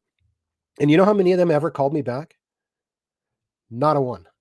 Not they probably all got the brief that you are XYZ, you're a danger to humanity, you beat your wife, you know what I mean? All the stuff they throw out, they probably already had that pre-screened, I'd imagine. Right. Especially, And that goes to what I'm saying is, I think that these people are out there, they're severely manipulating Congress, which is lobbying by definition. None of them are registered lobbyists except for that creepy Nick Gold that declassified. Yeah, that's that UAP. guy's name. I was trying to remember who that was. Yeah, that guy's I don't know, man. That guy just gives me the willies, dude. Something about him just rubs me the wrong way. I don't know. He's a little guy. Yeah, but so to me, I think he's got a pact or something. What does he have? He's got No, he's a registered lobbyist. He's registered, declassified UAP as a lobbyist organization. Let's keep it up on this one for a bit. Yep. Let's go to the next slide. I'm sorry. We're kind of getting ahead of ourselves there a little bit. Not really ahead of ourselves, but in the weeds. We were in the weeds. Yes. So back to Elizondo's first show. We just answered if we think he's going to testify or not. We all kind of hope he isn't. And good insight, Manny, on the other stuff. This was his, the night of the first show, the show on the road, right? This is only like 2 or 3 days ago now. This is what Look it looked how like. tiny he is. That's insane. Another little guy. He posted all these photos, by the way. So he posted this photo of him with that facial thing. I mean, that's funny. I get it. It's cool. I mean, Manny, can you tell us a little bit about the whole show on the road premise and like how this is like he's using a music touring thing to... Yeah, in fact, he mentions it right there. He mentions a guy named Ollie Rowland, Rowland. And if you go look up who Ollie Rowland is, he's Dolly Parton's tour manager, and he does other tour management for bands and things like that. So he's the one who set up this tour, who probably booked this 6 date venues, called the different venues, booked them in these different places and things like that. But he's just treating it like he's a minor celebrity rock star, and that's really the types of venues that these people play. As you can see there, it's not a huge place. I mean, how many people were at this event here? A couple hundred, maybe 300. It's hard to tell from the photo, but it's not. He's not filling stadiums like even Tom DeLonge can fill a stadium still. he's not filling the big places. These are all little venues where locals play and small minor celebrities play, which fits with his new moniker that he's a social media celebrity. He's not a former Pentagon official anymore. He's basically treating himself as if he is a media celebrity, which he is. I mean, he's not anyone that's a whistleblower by any means. He's just a media celebrity. Thank you, Philly. We'll see you on Tuesday, Tucson. Like, this is the state of ufology. Gotta love it. Yeah. Okay. Well, from this show on the road, right? The first show, was that UFO Shane there, by the way? Just kidding. This is where it all broke. So this is the first video that kind of leaked where Lue is talking about this Romanian UFO picture. And I think we're probably gonna have to listen to it a bunch of times. And every time he like gives one of his fake little like excuses or whatever, we're gonna have to re-listen to it because it's really important, like what he says here. But let's just hear it out. Real photo. Let me tell you a little bit about this, and then we're going to open this up for some discussion. We were having pilots, military pilots and civilian pilots in Eastern Europe and in the Middle East report what unimaginably seemed impossible. They described it as literally the mothership, looking like the mothership from Close Encounters of the Third Kind. Now, if any of you ever seen that movie, remember the very end, this huge mini city floating in the sky, it turns upside down. It looks. Guess what we caught in Romania in 2022? By the way, the U.S. Embassy. That. Now, is it atmospheric anomaly or something like that? I suppose so. But talk to some of the pilots, and they'll tell you that's what they saw, and they continue to see it. Okay. So there's a whole lot more here, folks. I just want to give you kind of a small taste. Some of the key data points in that one, right, is he says what? From the embassy, real photo, just like a mothership from Close Encounters of the Third Kind. Great plug for my upcoming documentary, by the way. Thank you, Lou. And then he doesn't say here, but later, dude, we have some compelling testimony from Cambion. But here he kind of alludes to that, like there is pilot testimony of this event. Yeah, should I just go through? I have dude, he's a salesman, dude. Like that's all salesman talk. Like all of it was meant to gain confidence, meant to, brag without bragging. Like, that's U.S. Embassy, by the way. That same thing they saw up there. Like he's making these very big statements, and they're not real. But the way he's inserting them into his talk is all about con. He's a confidence man. Weather phenomenon. Who knows? Yeah, he's like scoffing at it. Oh, it could be a weather phenomenon. Yeah, but if you ask the pilots, that's exactly what they saw, and they continue to see. He's a salesman, dude. Like that whole spiel about this. And you missed it, Tupa and Manny. I wish you were here, Manny, because it was a response to your movie. We played the Michelle Stratton Discord right at the beginning because we didn't have that in time for our Stratton Elizondo episode, Tupa. But in there, she herself says he feels like a used car salesman. And you're always posting that Danny DeVito picture of him, and it's legit. Yeah, that's really what it feels like, dude. Yeah, I saw it, and then I'm like, oh shit. Hey, and when asked who would play him in a movie, guess who he said? Danny DeVito. LOL. All right, well, let's continue along because that broke, right? And everyone's like, okay. And then we got some good reporting from John Greenewald, who did a simple Google reverse image search and was able to find like this photo in a Facebook group with 2,300 comments or 23,000 comments. I'm sorry. He's saying it reminded him of this this phenomenon that occurs that like basically looks like a chandelier, a light fixture in the window, right? Because if you're looking at this photo right here, like none of the cars are really reacting to it. We've heard really nothing about it. And then real quick too, we had Mick West hop in on it. And he was able to like find where exactly it was from. Dude, Mick West is a beast. Look at this. Dude, it's unreal. I Look at the this. next thing. I was like, what the fuck? How did this guy? God damn, man. He's crazy with it. But this proves, right? Because he said it was from an embassy, right? And they're like, I don't think this is an embassy here. Yep. U.S. Embassy, by the way. The way he said it to U.S. Embassy, by the way. All I gotta say is don't fuck with cats. All right. That's exactly what you're seeing here is a group of people on Metabunk that will track this stuff down and will find where it came from. They can do it and they will. And I think that Lue just got slapped in the face. He was trying to pass a quickie off. And I think he's probably got his hand bit pretty hard and will be cautious about showing anything in the future. I would hope so. This is his Tom DeLonge on Joe Rogan moment. This is you can't back Arthur the made clock that up. point too before you got here. That's Really? Yeah. Big up to Arthur, man. He's a pioneer out here. And Legit. it kind of goes to what I was saying too earlier. I think before both of y'all got here with Tim was that like he thinks less of the people in the crowd than anyone else, right? Because he's not showing this photo on Twitter because he knows it'll get debunked. Yes. He's doing it on this secret behind the scenes thing. And this is actually, by the way, I've heard multiple testimonies, none comfortable enough to say here, but he showed this exact photo to a bunch of podcasters behind the scenes too. Of course, said like this is real. Like Yep. I can't show this to anyone else. Like Remember so when I was remember my Yeah. post?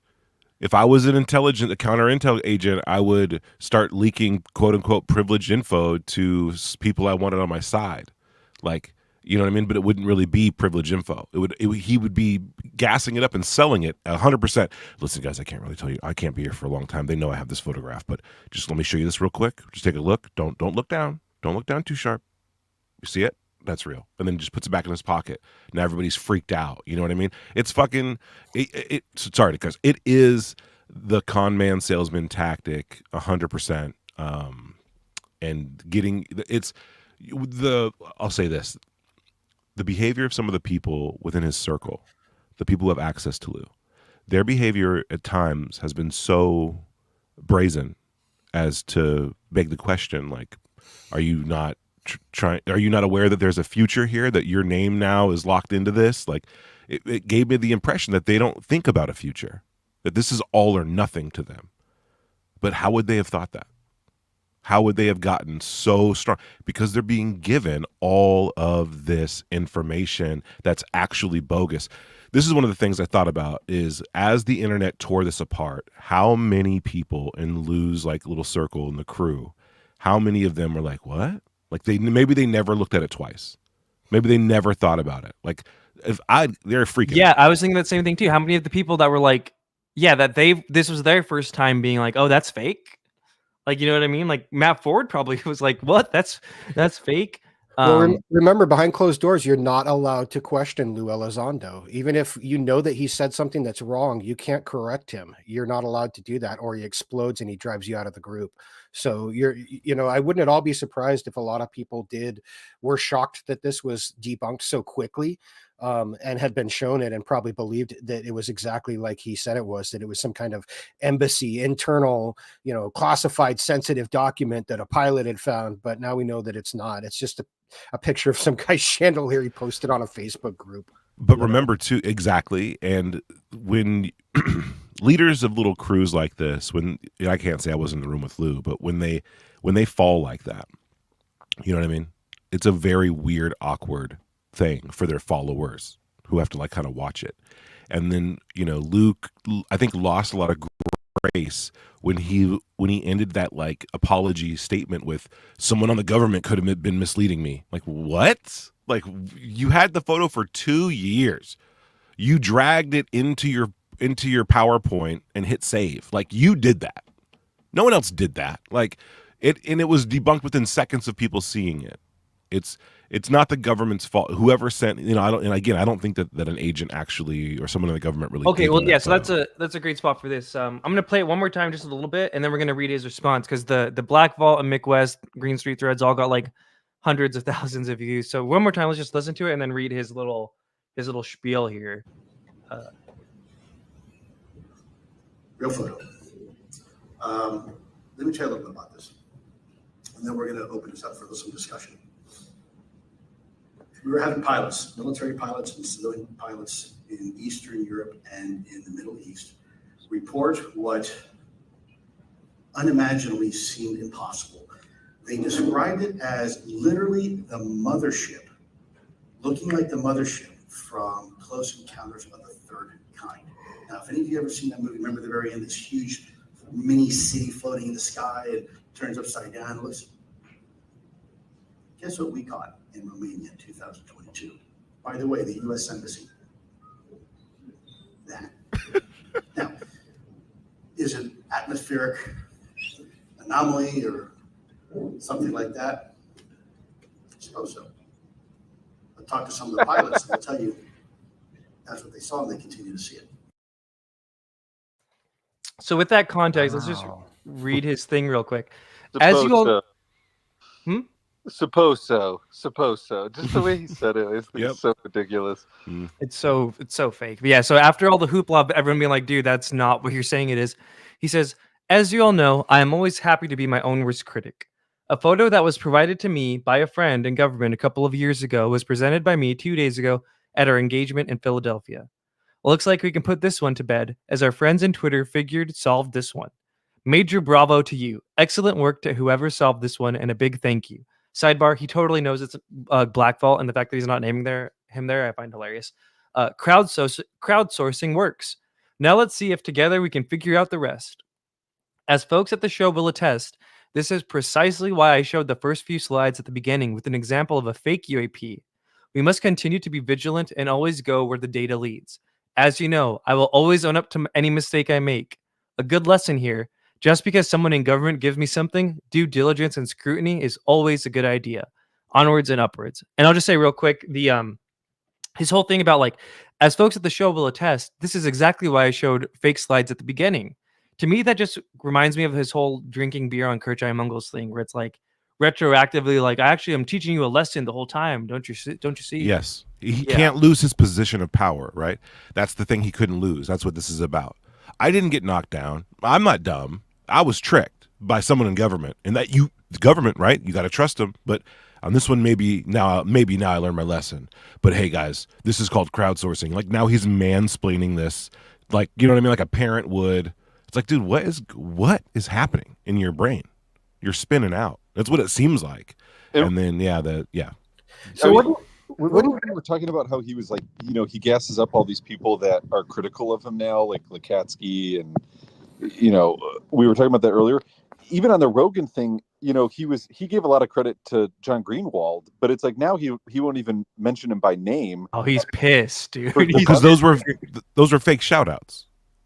Like, total fake. But that was our point. We were talking about it earlier. Is like he plays it so it makes it seem like he's the good guy in it, and that any critical reception he gets from them is that he's the victim because of it. But it's he's trying to flip the script on it. But I think it's so funny in this situation. It's like he won't even refer to John Greenewald as the one that figured this out. It's crazy. Yeah. So wouldn't crowdsourcing be if he would have posted that onto, say, Twitter and said, "Hey, I'm not sure what this is. Can anybody help me identify it?" Yeah, he's mischaracterizing it. He's trying to relabel it really fast. He's rebranding it.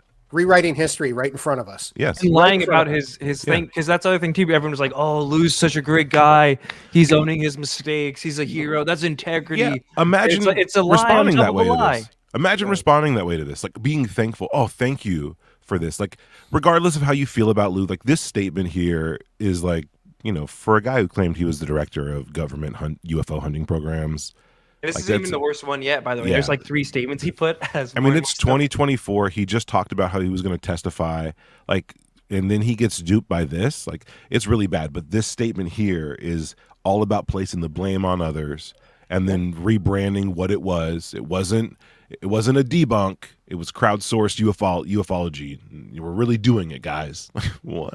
I'd say this response is textbook Lue, to where when he gets caught with something, he just spins it so that he's a victim. He was taken advantage of. He didn't make a mistake. Of course not. It's just perception management 100%. And it's 100% bull crap. 100%. He got taken for a ride. He tried to pass off some sketchy UFO footage and got caught. And instead of just owning it, he this is the spin he puts on it. He creates a conspiracy at the government where they're out to get him, which is the same exact thing he did when he got back. If you go back and look at when he was on TMZ, when he, when he first came out and stuff, and he was talking to Harvey Levin, he's like, "Oh, there's a big conspiracy at the government. They're trying to take away my livelihood and my security clearances. I'm going to have to go work at a supermarket just to feed my family."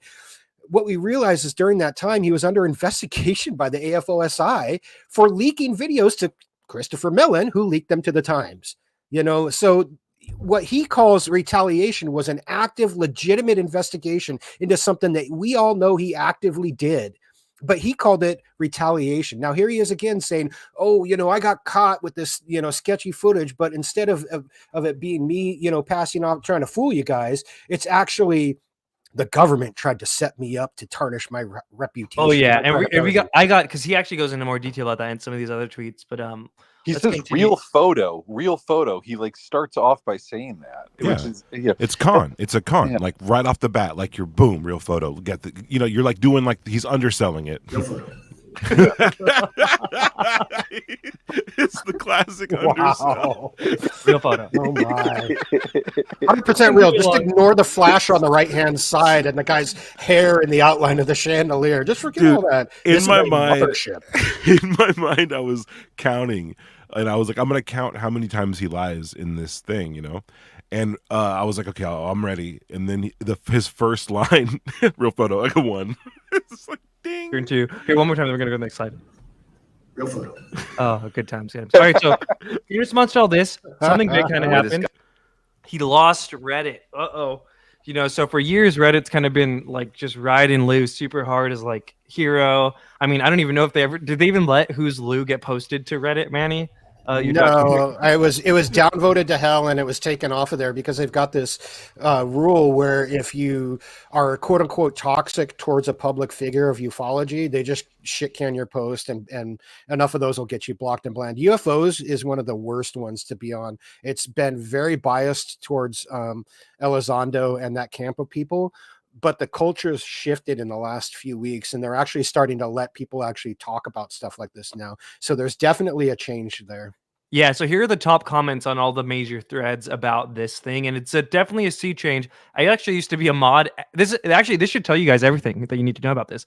I was a mod at r/UFOs for years, and it wasn't until I started like raising the alarms about Lue Elizondo and his lying and his harassment that I was like basically asked to like not be a mod anymore. Right? You get what I mean? Because I was too controversial about Lue, this counterintel agent who's lying to everyone. You know what I mean? Yeah. Yeah. So I even forgot that. That was already like a year or two ago since I started calling this stuff out. But it's great to see this.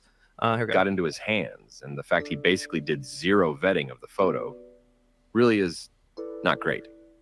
Why wouldn't you fact check and analyze before presenting that, though? It's such a bad look. He didn't do the bare minimum of reverse searching the picture and seeing it's from a boomer's Facebook. Ouch. Didn't look closely enough to see it's a reflection. This guy is supposed to have investigated UAP for the Pentagon. Elmau. Now he and Greer have both posted bogus photos. Now they both look like grifters. I have zero doubt they are both grifting. Am I glad he responded and apologized? Yes. Does this also make me wonder even more about his legitimacy? Also, yes. This just further perpetuates the narrative that he is a misinformation patsy, likely unknowingly spreading misinformation. I mean, thanks and all, but I canceled my ticket to one of his speaking events because of this. It was a 2.5-hour drive, and I was going to do it. But I'm not going to go all that way just to be shown a lamp, because Mr. Classified somehow has the same boomer brain as my Facebook grandpa. Shit. Trust a guy with a soul patch. Wake up, guys. Luis is cooked. The latest clanger proves it. Wow. This guy's supposed to know better. This guy's supposed to have the goods. This is brutally compromising. Debunkers couldn't have staged it better. This, the backyard thing, and the remote viewer abilities. 3 strikes, you're out. It's so hard to hold on to this stuff. Hoping these people aren't phonies, and it is so easy for them to dash it to pieces. Liars and charlatans. Wow. Lue and his friends think it's real for years, and X debunks it in one night. This doesn't track Lue, and the fact that it happened makes everything you say beyond suspect. I do not understand how anyone at this point can buy what he's selling so easily. I listen to Lue, but I think it's important for people to understand that he's a very controlled drip of information, or potentially disinformation. I got to the point where I don't even care like I used to. I feel like these talks abti the government officials coming out and talking seemed promising, but it's like they're going to keep edging us forever and never come out and admit anything. So yeah, that's, in my opinion, huge. We'll just play. So The way there's this- he like we said for years, like this, you would never see this kind of conversation about Lue Elizondo on Reddit, right? He had so much support, and again, this isn't even like curated. These are all the top comments, just as they be on all the threads about this. You know what I mean? Yeah, pretty crazy sea change. What do you guys think? Maybe Tupa, Tim T, or Manny too? Yeah, now that we've seen them all. Well, like I know of Reddit within the UFO community because a lot of these people who were like Lue's attack dogs came from Reddit. That was discovered. Then I was like, oh, like there's a UFO. There's like I knew about our UFO on Discord, and you know, I mean, like we all get it, but I mean, the fact that it was a place of migration into Twitter was surprising to me. It seemed like that whole thing was locked in, the Reddit community locked in. To have them flip is bizarre. How far will that go, do you think? Because, you know what I mean? Like, do you think, is Klaus in there? Like, fuck, you know, what's he in there? Is he freaking out? Like, oh, you guys don't get it, man. Like, he's really good. Like, what about, like, Darren? Yeah, never mind. These are two. We're getting too in the weeds right now. No, but yeah, no. A local 556 basically was like friend of the show is like all of Lue's little minions are like freaking out, probably making burner after burner on Reddit to try and counter this.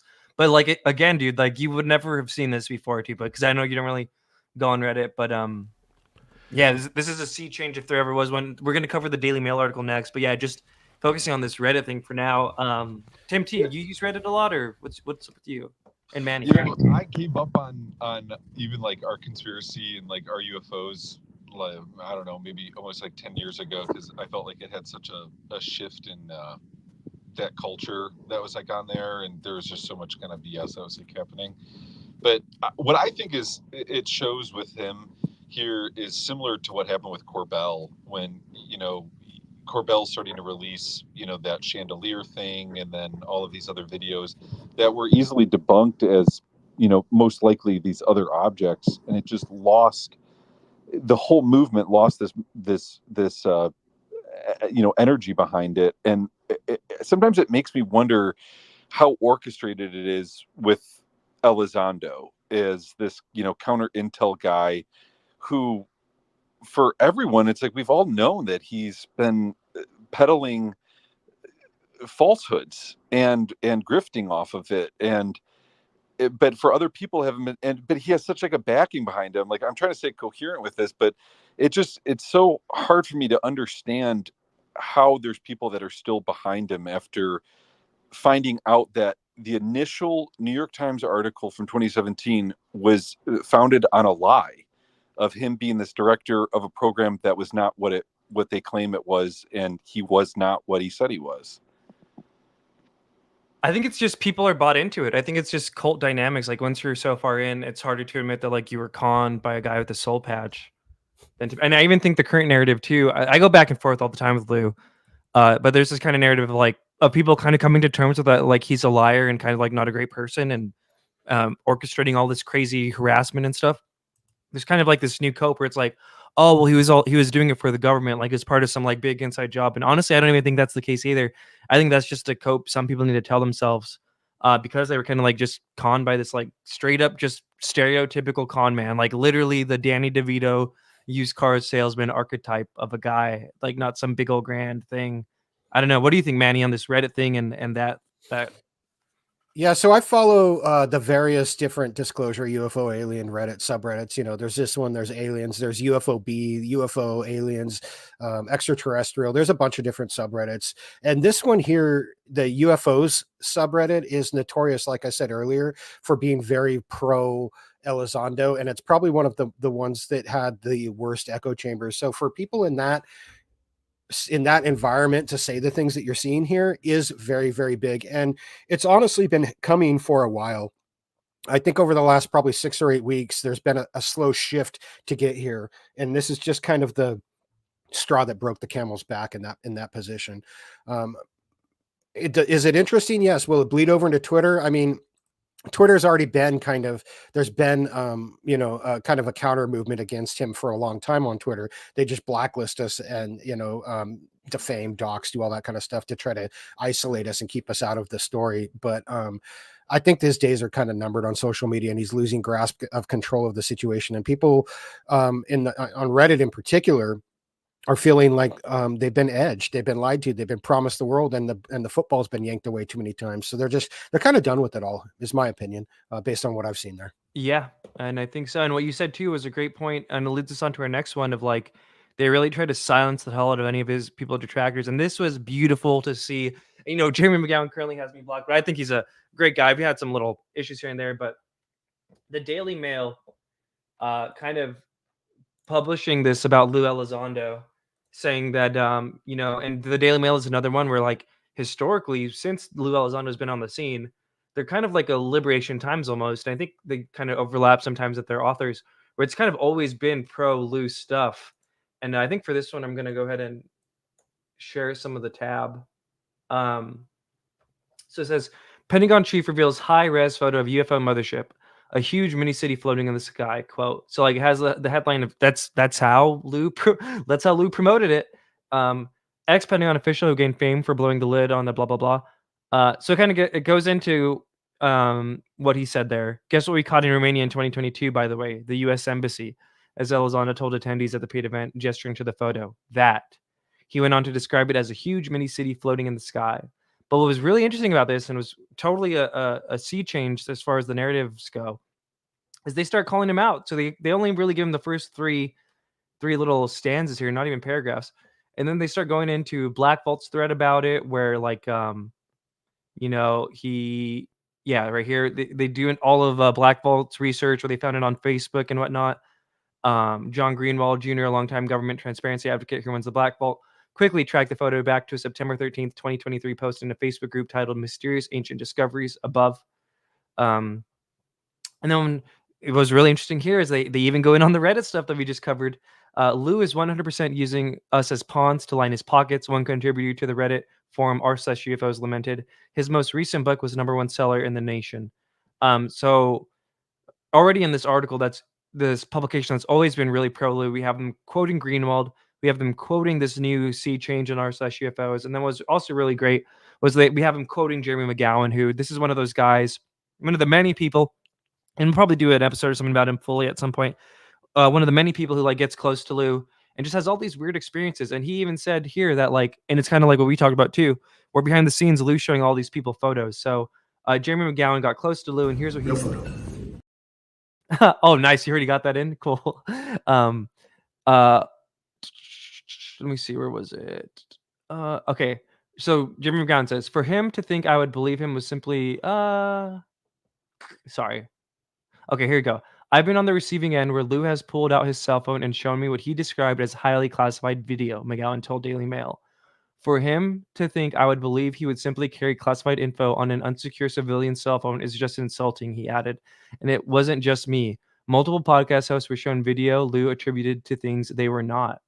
For the past 2 years, McGowan has been notably public about his instance in which Elizondo showed him what he claimed was, in McGowan's words, a highly secretive video smuggled out of Russia, taken by a Soviet Union probe near Mars.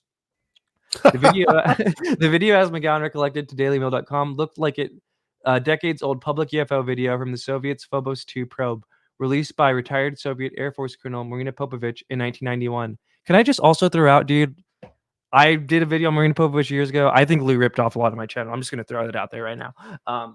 And also his first 2 chapters are about Colarius, just saying. I don't think that's honestly. I think you're totally spot on. 100%. Yeah, copyright strike him. Copyright strike. Do it. Yeah, do it. Sue Harper Collins, bro. Yeah, so like he stole Tupa's outfit. He definitely did that. But yeah, what did you guys think of this? The Daily Mail sea change. This was honestly, I think, one of the biggest things of this whole thing for me. This really showed to me, one, the fact that they're citing Jeremy McGowan, who I want everyone to interview. I want Joe Rogan to interview him, and you too, Manny.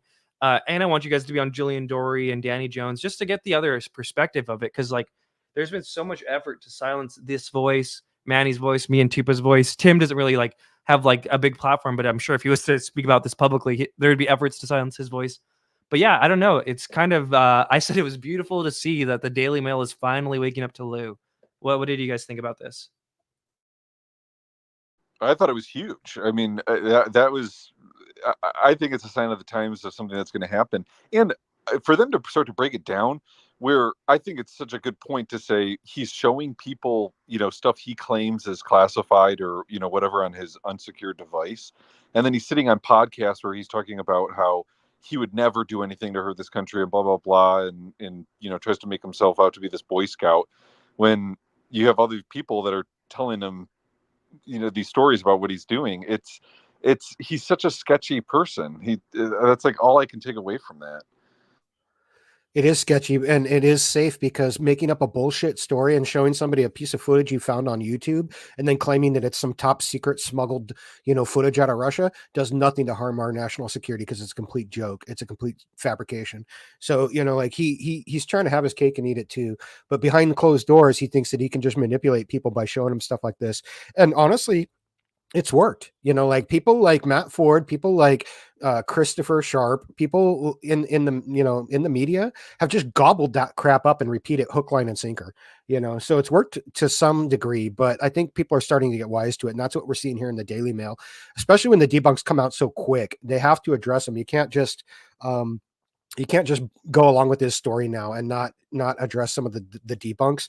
And I think what people are realizing is that in the Daily Mail case, there's just as much, if not more, clickbait value for making this guy look like the idiot that he is than there is in showing his mothership UFO. I think that they've done that for years now, and I think people are getting tired of seeing it. How many times can you look at a picture of a cloud and have it be like, former Pentagon official says that this is a UAP, and we're burned out. The public is burned out, and it's at this point the only clickbait value for it is to make this guy look like a fool. So they're coming back around now, and hopefully it's bigger. I hope more people get wind of this, and I hope that it really shows just how much of a ride we've been on the last 7 years and how they've been manipulating media for 7 years based upon an article that was 98% false, and has provably been false, has been proven. Yeah. I have such admiration for Leslie Kean, and I thought her book was super influential for me when that had come out, and I thought it was such an important for her to cover that topic of people in the government and these military people and getting these stories that go back decades, and for her not to come out and to clarify specifically whether or not Lue is the one that told them that he was the director of this program, or not, or never even correct that story. It is very disheartening for me, and it makes me wonder, why hasn't she come out? I think she's scared too. I think they're all intimidated in their own little nerdy way. What do you think, Manny? She has actually addressed it in in the UFO special on Showtime. She addressed it, and she admits that she knew that what she was writing was garbage and that she did it anyways because she wanted to help, quote unquote, further the conversation.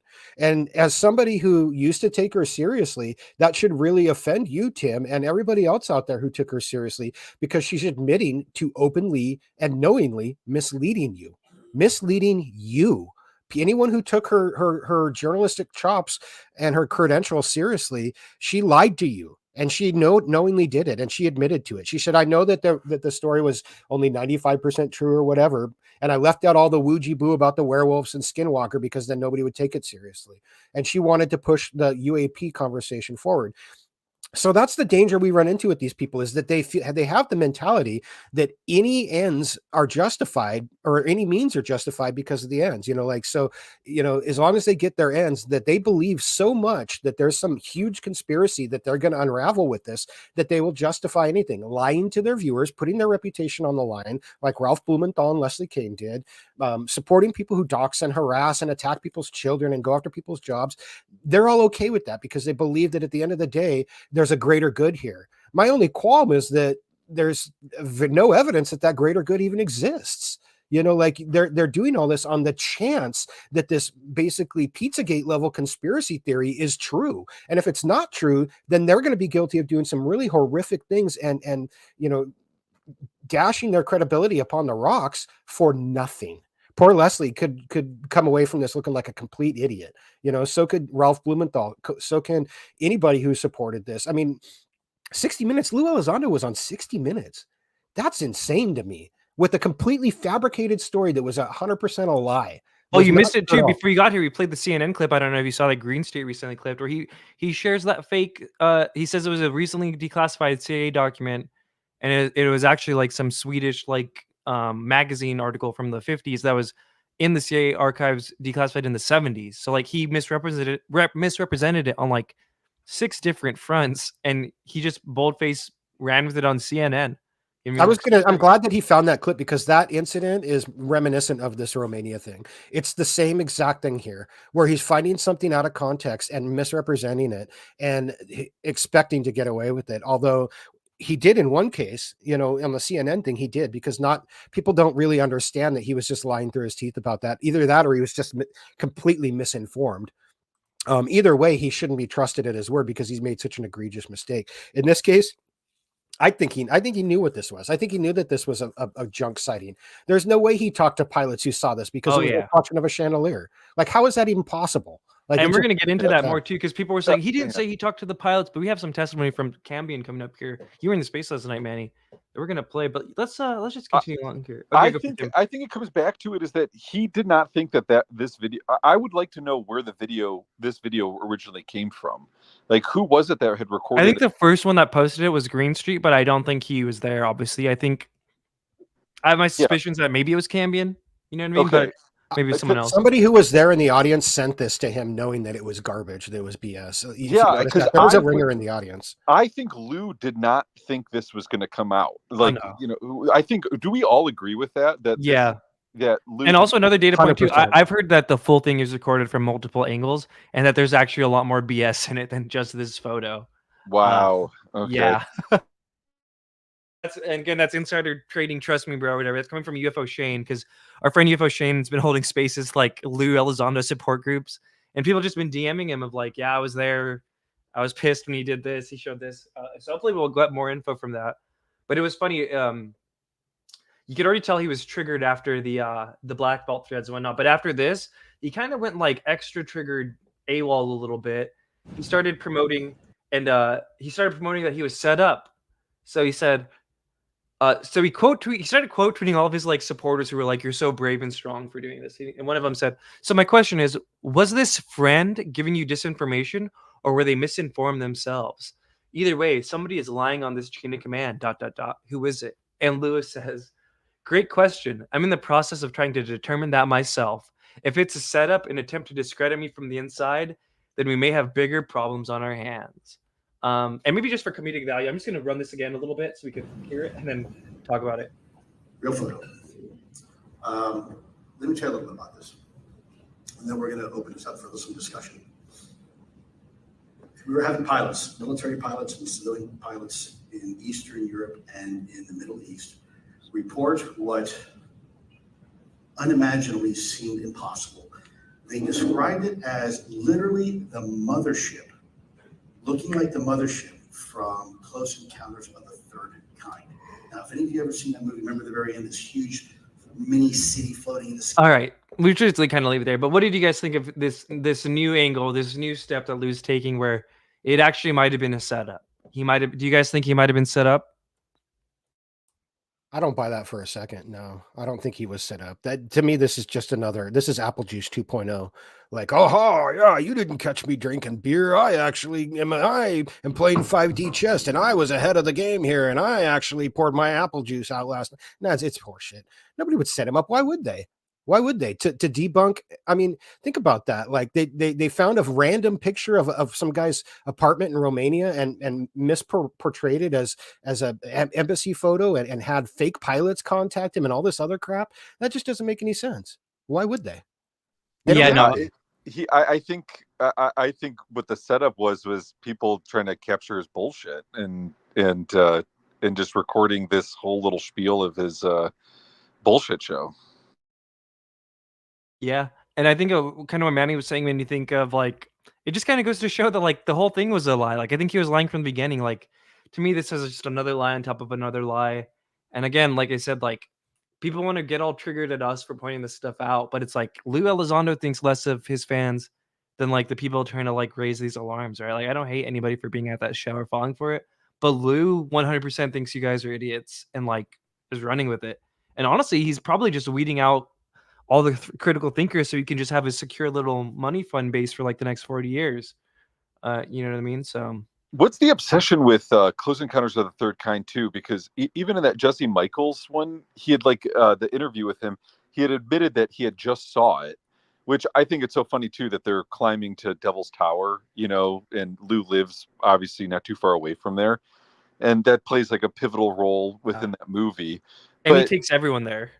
yeah, and then Lou says something in that he goes, that movie had more correct than most people know about like the phenomenon. He said something along that lines.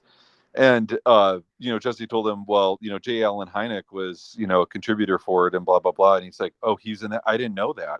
I didn't know he was in that movie and blah blah blah. And like Lou kind of did these like weird little Lou acted like he didn't know that. yeah, I am pretty sure if I remember that correctly, he was like, "Oh, I didn't know that," or and then he had talked about how he had just saw that movie for the first time, and then just to tie it in too is that that hand scanner makes an appearance in Close Encounters of the Third Kind, which is the same hand scanner that Bob Lazar claims was at S4 or something. Oh yeah, and that's great plug-in for my new documentary I've been working on. It's an hour and a half long. It's like an hour of just Spielberg's it's basically Spielberg and Close Encounters of the Third Kind. So it covers all of his UFO interest as a kid and growing up, and all of his interest into film, becoming a director at Universal Studios for like the TV shows, and then getting into Close Encounters. And then the last half hour is like a movie review with all the Easter eggs I could find and all that stuff. So that's why it's kind of been taking me a while, because it's like two separate documentaries kind of combined.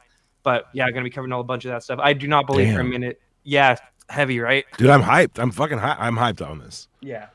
I do have the things that were just mentioned here too, the hand scanner thing. I even found where the source of like is this part of some controlled dissemination thing came from.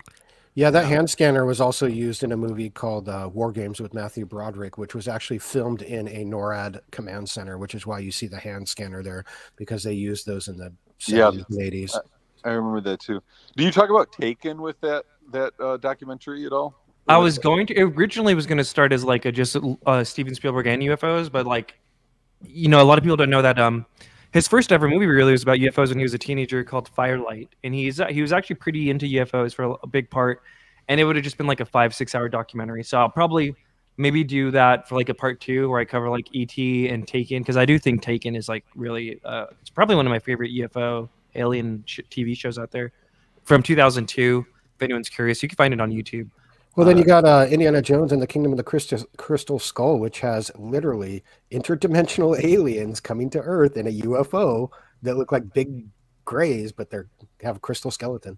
In Peru, right? It's all right there. Yeah, it's so crazy, man. Like, it's all been out there in the media, and now you've got people here who are trying to pretend like it's all true, you know, like feed into the conspiracy theories that you know, Spielberg was part of some sort of you know, a controlled disclosure. Roland Emmerich, same thing with Independence Day, you know. Well, I do think, and Lou Stargate, definitely you know.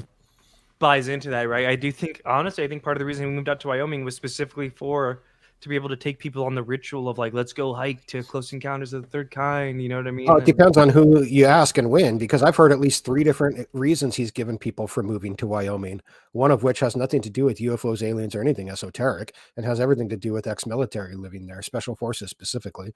The other was that it's on a Casey ley line, a safe spot on one of the Casey maps. And then the other is, of course, Devil's Tower and other things. So like, depending on who he wants to bamboozle or schmooze, he'll give him a different answer. What the real reason he moved out there is, who the fuck even knows, man? Who knows?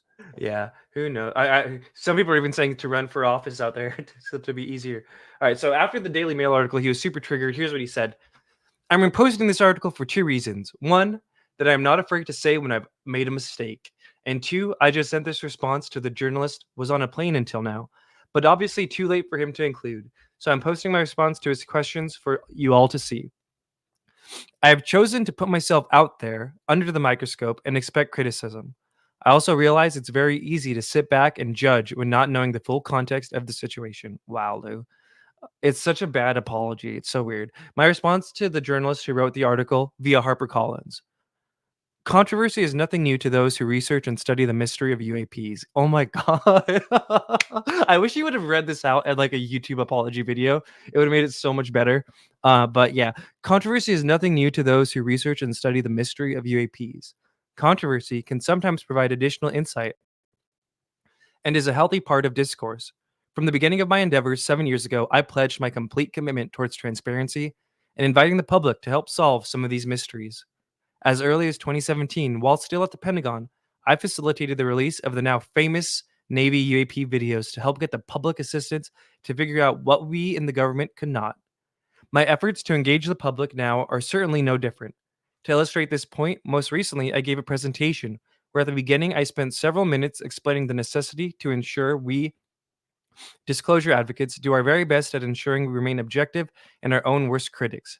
I then used an example of a recent video taken, which appears compelling at first, but I then deconstruct elements of the video using artificial intelligence to highlight the reality that the object in the video is in fact not a UAP, and emphasize to the audience the need for increased diligence as we analyze future videos, pictures, and media. I believe objective analysis is critical whether one is a diehard skeptic or a true believer. Towards the end of the presentation, I later showed a photograph provided to me by a former colleague in the US government. Unfortunately, the photo that was provided to me was not suitable for the AI analysis given the limitations of the AI prototype. So it's the AI's fault. The photo was said to have been properly vetted, and I took it at face value. Fortunately, some users on social media were able to find a logical explanation for the photograph. Getting public engagement is precisely one of my motivations in sharing these types of photos.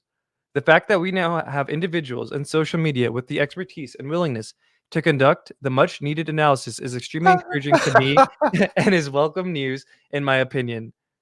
As such, I think this further illustrates why the public should remain fully informed of all developments. As for me, I am grateful for the public's help in resolving this case. Furthermore, this reinforces the notion that we must all remain vigilant and always question the data, including myself, even when that data may be coming from the government. Wow. Wow. The fact that the Pentagon's former UFO hunter for close to a decade, in his own words, as he's claimed he is, didn't even bother to reverse image search the on Google the picture is kind of frightening to me. Like, what did he do to vet this? If anything, Nothing. He didn't do anything. That's what I said. Like, it's so bad. The statement that he read. I mean, it's just like it feels all like an act. You know what I mean?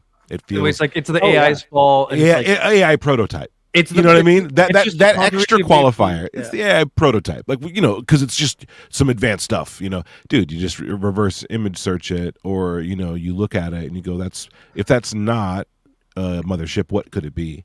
It doesn't leave you with a lot of options. If he's doubling down here on this, like, whole, I just didn't see it, the AI couldn't catch it. He's an incompetent person at that job. Then he didn't he's record the clearly orbs. not an investigator. He doesn't know how to investigate these things. Mhm. Yeah. And there's a couple of things I want to point out about his statement here, which may or may not have anything to do with this sighting here. But why is he using HarperCollins to address this journalist? Why didn't he just answer the journalist directly? It's weird that his book publisher would be, or an agent at his book publisher would be someone to middleman for him. Have we entered a conservativeship Lue stage like Brittany? Yeah. He's not allowed to speak for himself. Well, he's clearly shouldn't be. Look at what he's posting. Like, come on. Now, here's something I know that's a lot of people are going to find interesting too. As early as 2017, while still at the Pentagon, I facilitated the release of the now famous Navy UAP videos. And that's interesting because he adamantly denied for years that he had anything to do with those. Well, there was a 5-year statute of limitations where he could have been charged with a crime for doing so. He denied it. And now that time is up, he openly embraces it. Like, I find that really telling that he just rewrites history when it's convenient for him and will lie to your face like he did to John Greenewald when John Greenewald pointedly asked him if he did that, and he lied to his face. And multiple other people have asked about that. And he just lies to their face. Somebody who's willing just to lie like that. Why, as Stan Friedman would say, if he'd lie about that, what else is he lying about? That's exactly it. That's the quote I use all the time for these guys. Is Stanton even says something too? It's like this whole new era of these people that claim they have these, credentials. They're military credential people that you need to start to be weary of. It's absolutely insane. Yeah, it is. All right, we have a few more slides left, like 2 or 3, and then we'll close out here. This is actually kind of fast, believe it or not, for one of these streams. Lue was just, again, after this Daily Mail article, he was just like coping so hard. He did this weird thing where he started like quote tweeting all of the people who were like giving him praise still, like awesome statement, Thank you. You have no idea how much your support means to my wife. As I read your comments, I appreciate you. Ufologically smug. One of his. I actually do think this guy's pretty funny. He doesn't get as harassy as like some of the other ones, but he is still just like super copy. No need in response to his statement. Lou, you don't owe us anything. Your explanation earlier was more than satisfactory. Nobody with your schedule could possibly be expected, blah, blah, blah. Lou says, thank you, smug. I appreciate that. And as you know, I try to own my mistakes when made. I appreciate the support, brother. In this case, my mistake was trusting the source of the information. Still look at deferring this. Wow. What That is such gaslighting narcissism.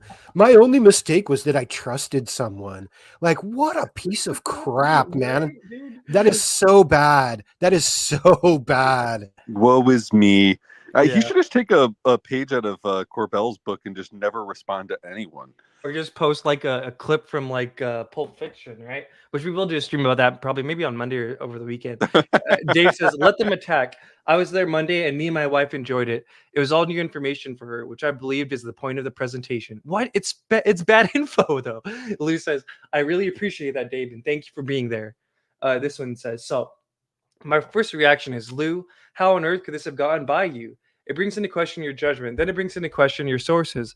And if you've gotten this wrong, then what else is wrong? And or are you still relying on that source? Lue Elizondo, thank you, Salt. And great questions. 1, no, I will not trust that source again. 2, any future information provided to me by someone in the government will have just as much scrutiny as everything else. Lesson learned. And then I don't have the rest there. But that number 2 point I just find hilarious that he's like, from now on, I'm vetting things. I think that people should take number 1, and that's what they should do to him. They should say, no, Lue Elizondo, you are the source, and we will not be trusting you as a source again, ever. You burnt your bridge. It's game over. Yes. And that's a great segue into the next one. Because he's going in on this, like, he was set up narrative, right? Or like, it's the source's fault, right? But we have this from Stephen Cambion yesterday in Space.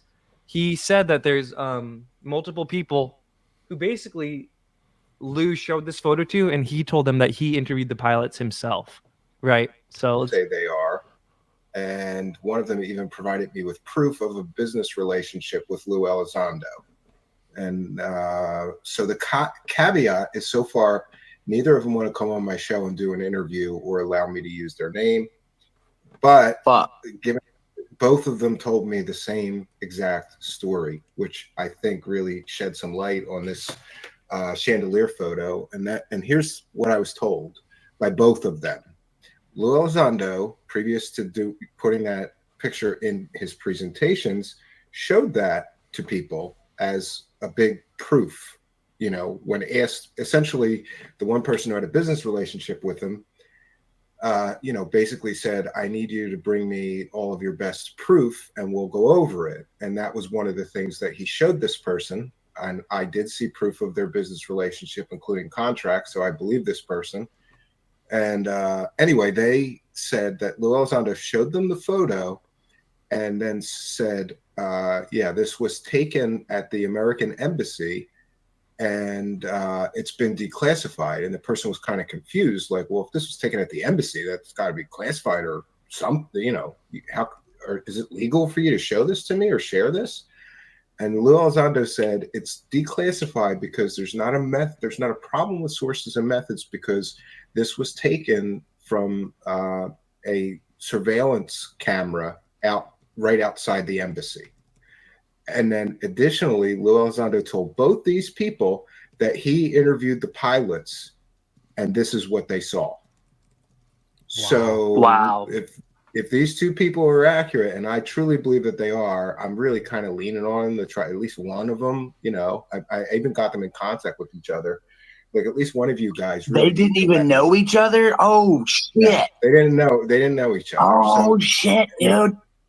Apparently, what's happening is that Lue Elizondo is shopping for documentary deals, and this is some of the things that he's telling people. And he showed them this photo, both of them, and told them both essentially the same story, which he kind of tells in that video, that this was outside an embassy, or he mentions the embassy, and then he says he talked to the pilots.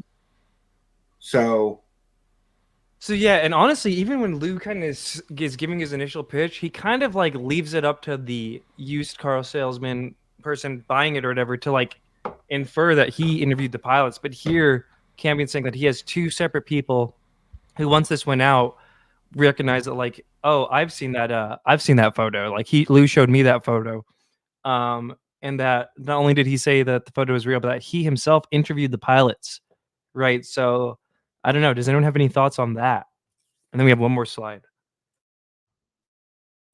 If not, I'll go for Manny. That's just sketchy, man. Again, like, and that's actually something that we saw him do with the Tom DeLonge General Mattis story, where behind closed doors he tells Tom DeLonge that Mattis saved his life, in a armored personnel carrier with a rocket launcher bazooka, Rambo style. Yeah, and then in his book, he tells the truth, which is that it was just a story he overheard one time about Mattis. It wasn't. He was never there. It was never him personally. And mind you, the Lue cult accused Paranormal Chris of raping his elderly neighbor for raising that exact question about that video, by the way. It was after he started posting that video and saying, hey, this Mattis story doesn't check out. That's when they all in unison started doing that. And only for him in his book to be like, actually, it's not the way Tom DeLonge said it was. It's so absurd. So absurd. Yeah, and this is kind of the same thing. Behind closed doors, he tells people that he interviewed pilots, that it came from an embassy. This is legit government declassified footage. And then it turns out that it's all just a house of cards, a smokescreen, complete horseshit. Well, it's just insane levels of lying. It's like, I would feel so like, I feel like I'd be sweating all the time or something if I was just lying this much. Because like he's telling people he interviewed the pilots, which there's no pilots, right? And knowing this, now he's flipping all this narrative that he was set up. But he's like telling other people that he knows he wasn't set up. He knows he made it all up. Like, it's crazy to see someone lie. He's a pathological liar, though. He lies even when he doesn't need to. And when caught in a lie, he'll tell two more lies to cover it up. There's no reason that anyone should take anything that he has to say without ironclad evidence and proof. It's just that simple. He has, the words coming out of his mouth have zero value. Yeah. And shouts out Cambion Show. Yeah. What do you think, Tim and Tupa? What? I was just going to say, and then, once he's like kind of cornered, then what he does is tries to kill him with kindness. And, John Greenewald's the, foremost expert on FOIA requests. And Jim Lukowski's the genius behind every single rocket engine in the world. And, goes on and he just plays the victim in it all. It's super manipulative. The whole thing is manipulative. Yeah. 100%. What about you, Tupa? You there? He might be out and about. No, I'm in the mix.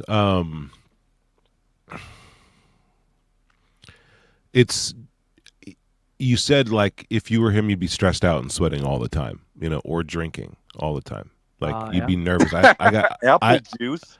Dude, I grew up with a guy who like lied so much, and when he lied, he bit his nails, and like he never had any fingernails because he was always like. It was. Are you serious? It was his tail. Yeah, it was his tail. Oh, so maybe that's why he doesn't have fingernails, because that's the thing, right? Dude, he'd be in the middle of a sentence and he'd just be like, yeah, so like I just got to get right to the story, and he starts biting his nails in the middle of the sentence. You're like, okay, because he's using his hand to block his mouth while he lies. It's a very interesting tell. Like, so this dude, if someone was lying this much, if he's purposely lying, if he's just making up so many things on the spot and he's got so many plates spinning, I mean, it'd be pretty bad. And I would honestly be on the lookout for a lot of stuff like, because his book sales can't be doing good right now. There had to have been a noticeable. I think they're doing good for a UFO book. He was no. I mean, after this event. Oh, after this. Oh, yeah. Well, I mean, did you even see in the Reddit comment that people are like, I canceled my tickets because of this? Oh my god! Like, I'm wondering whether there's been a negative impact from this. I'd imagine so. But what do you think, too? But you think he interviewed those pilots? Oh no. Do you think he's telling people he interviewed the pilots? Yes. So doesn't it just make his like little apology tour and like, I was duped, I'm never trusting anyone again? Dude, it make it all worse? When he says those things to people and what he's doing by replying, he's reinforcing the lie. He's like, yes, and remember, the government lied to me, right? And then he goes. That's why he's doing that. That's why. I mean, it's just he's reinforcing that story with people 100%. Who are ready to believe it. It's a weird. He's in a weird headspace, it seems. Well, to play devil's advocate here, is he saying that there was pilots in like the Middle East that had saw something similar to this genuine photo that he's showing there? As I understood it from Cambion last night, and Manny was there too, but you might not have been there for this part. Like, he's talking about the pilots with this exact sighting. Okay, because I thought the video that was released, he was saying that this is the same one that had popped up, in Romania. That's the Close Encounters of the Third Kind one. And that I thought it sounded like he was saying that he had interviewed the pilots that had from the Middle East that saw it. Well, he does. He answers. That's the thing that we're talking about here is on stage and in public, he says one thing, but behind closed doors, when he's showing that picture to somebody else, he said something else. Okay, I get it. Okay, I get it. So when is he lying? We know that at one point, if he's telling two different stories at two different times, one of them's got to be the truth, or not necessarily, but one of them, at least one of them's got to be a lie. Which one is it? You know? Yeah, and these backroom people he was telling it to, also, these were two separate people who had the same story, and two separate people that Lue Elizondo was like trying to do business with, and he was showing this as like, hey, you should do business with me because of this photo. And I talked to the pilots, and it's like Close Encounters of the Third Kind, baby. Invest. You know what I mean? But we sign here, kid. But we all agree that he did see orbs in his house, right? I think we all agree he did it. Sure he did. All right, and then the last one, and just to give the audience some fair perspective of both sides, we got the other side, and I told Tim this before the thing. Tiba might have a different response. Manny might have a different response. I'm gonna go at this with the idea that I'm gonna give people the benefit of the doubt all the way. Lue's a charming guy. He can fool a lot of people. We've been slandered behind the scenes as like haters and whatever if we're talking about the truth. So I'm going to watch this clip of Christian Harloff and Pavel, who I do like, responding to this whole controversy. With that in mind, I'm not going to shit on them, but I will say that I do think they know exactly what's going on and playing their cards strategically. But I also think that it's not that strategic of a play. So I'm going to come at it from that perspective. Let's just watch their take on it. And this is the last slide. Where he was talking about a picture from Romania in 2022 that he got from one of his friends in either the intelligence community or the military, I don't know. And he made it seem like it was an actual UFO. Right. And then people on Twitter who are following this case, one of them is John Greenewald from Black Bolt. He debunked the picture. He used a lot of great techniques of picture switching so you could compare it to others in the past. And it was not a UFO. But there were a couple of reactions that got this tweet out from Lue, because instead of keeping the confrontations going, Lue decided to just take the high road and not engage. And I think that was smart from him. But yeah, that's essentially what happened. I don't think it's honestly that big of a deal. It is and it isn't, and I'll tell you why. In my opinion, it isn't because of everything you just said. It's just someone who said, okay, look, this is someone who I trust, and they gave me this picture, and I'm putting this picture out, and oops, you guys were right, and I apologize. I got to be a little bit better about this. And if he was fed something like that by one of his colleagues within the IC or the military, it means it's someone that is high up, and probably we know who that is. Right. And that is alarming because that means someone is trying to make all of this effort go to waste. This will get the people who already have a beef with him to have more ammo to use against him in the future. Oh, is this another picture that you got? They already are. They're already saying that. Right. So they're going to go. So they're using this to say, hey, I told you about this guy, and this is exactly what. And so he gave them ammo by doing this. Just a little bit on that, to expand a little bit. I'm not going to say names or anything because never been like that, but it seems to me that at least a portion of those debunkers and skeptics that are against Lue have some kind of personal issue with him. And that's becoming very evident. And I think that people need to be aware of that too, that there's some kind of personal stuff going on between them that has really nothing to do with. Yeah, I'm pretty sure I know who you're talking about, and I think that it's pretty clear. It doesn't seem like journalism. It seems like more like I don't like this person. I'm going to destroy their career. Almost like, and it's not to say there's not maybe some valid stuff that whatever the person is reporting. Like, did you see the Vince McMahon documentary? No, I haven't. I have seen clips of it. I can't remember the reporter's name, but there was a certain reporter that straight out, and he said it just did not like Vince McMahon, hated him. right? Hated him Yeah. and made his life miserable and made sure that he wrote art because nobody was writing articles about wrestling inside of like, what was happening. And he was writing everything about him. Now, And it happens in every space though. 100%. Now it was a lot of legit information and things that ultimately led to certain things with trials and things that was good reporting. There's no doubt about it. But it was led by an absolute dislike of someone. It was led from his disdain of that person. And I feel like that definitely happens. And I don't think you're All right, so I'll go last, but I'm going to go from the perspective of I'm just going to try and get my take and not really like shit on anyone, but just give them the perspective. But they definitely are coming at it from a certain viewpoint and all this. So what do you guys all think? Well, I think Christian is catching wind of all of this, and he's trying to be diplomatic himself. But I think he needs to get a more broad sense of voices on there to get different perspectives on stuff because he's so new to the topic.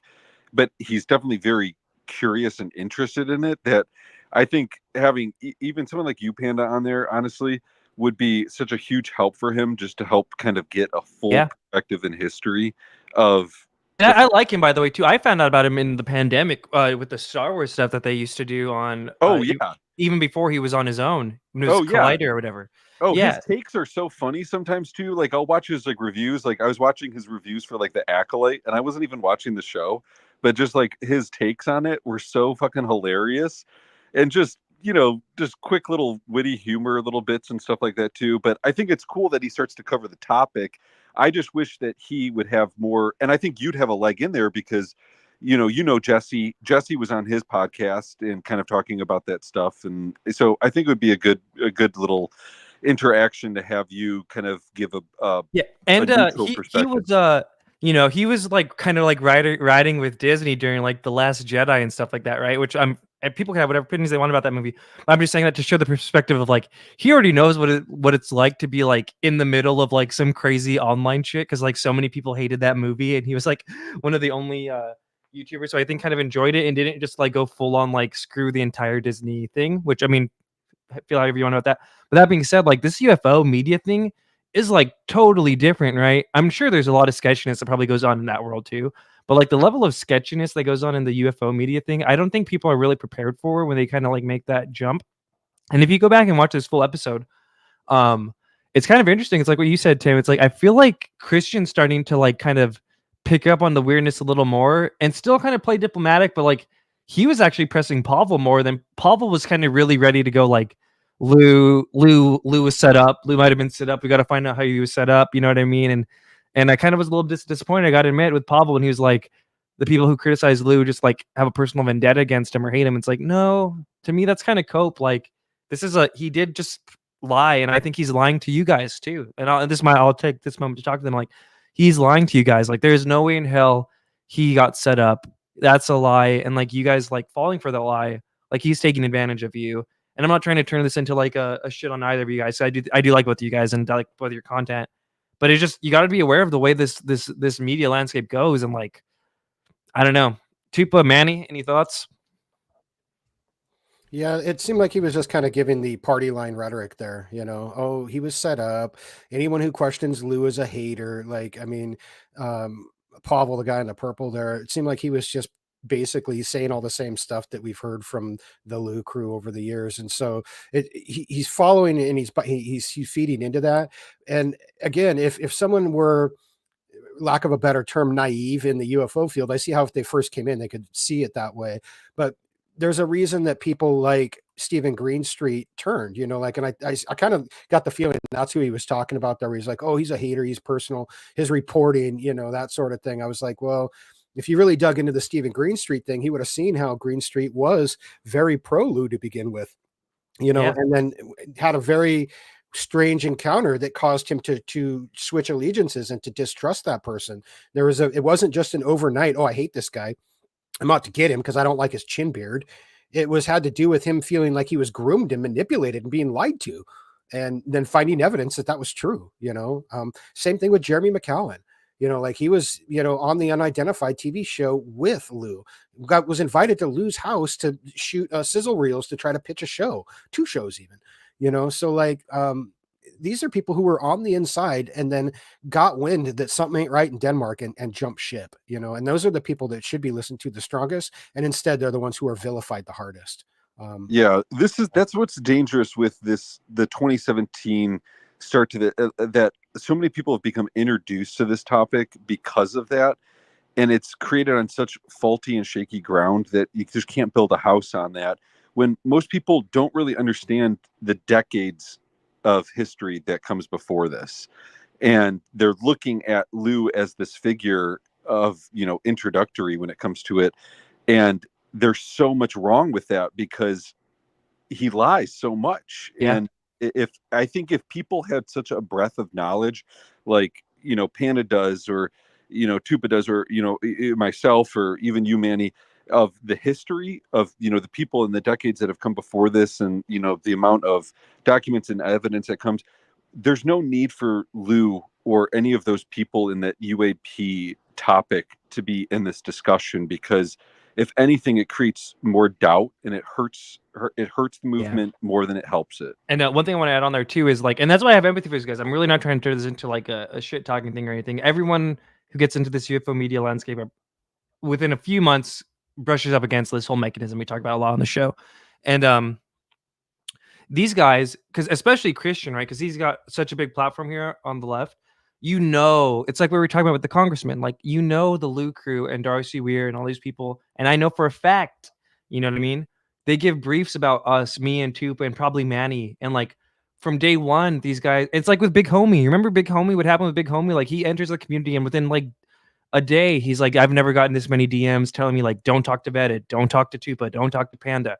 You know what I mean? Anybody with any kind of platform automatically gets pounced and groomed and promised access and told hey, that person's a liar, that person's a molester, don't mess with them, they went to jail for XYZ. And you're hearing it from people you trust. So I don't blame anyone for really buying into it. I just do want to, hopefully, maybe if either of them hear it, let them know, and just kind of listen back to this clip and some of the stuff you guys said, and just put any other person right there, the way he mentions that Vince McMahon thing, and he's like, well, they did find good reporting. It's you could tell they're kind of starting to realize what's going on. I at least for sure Christian, I think maybe a little more. I think Pavel's kind of aware of what's going on and is playing his cards how he best sees fit.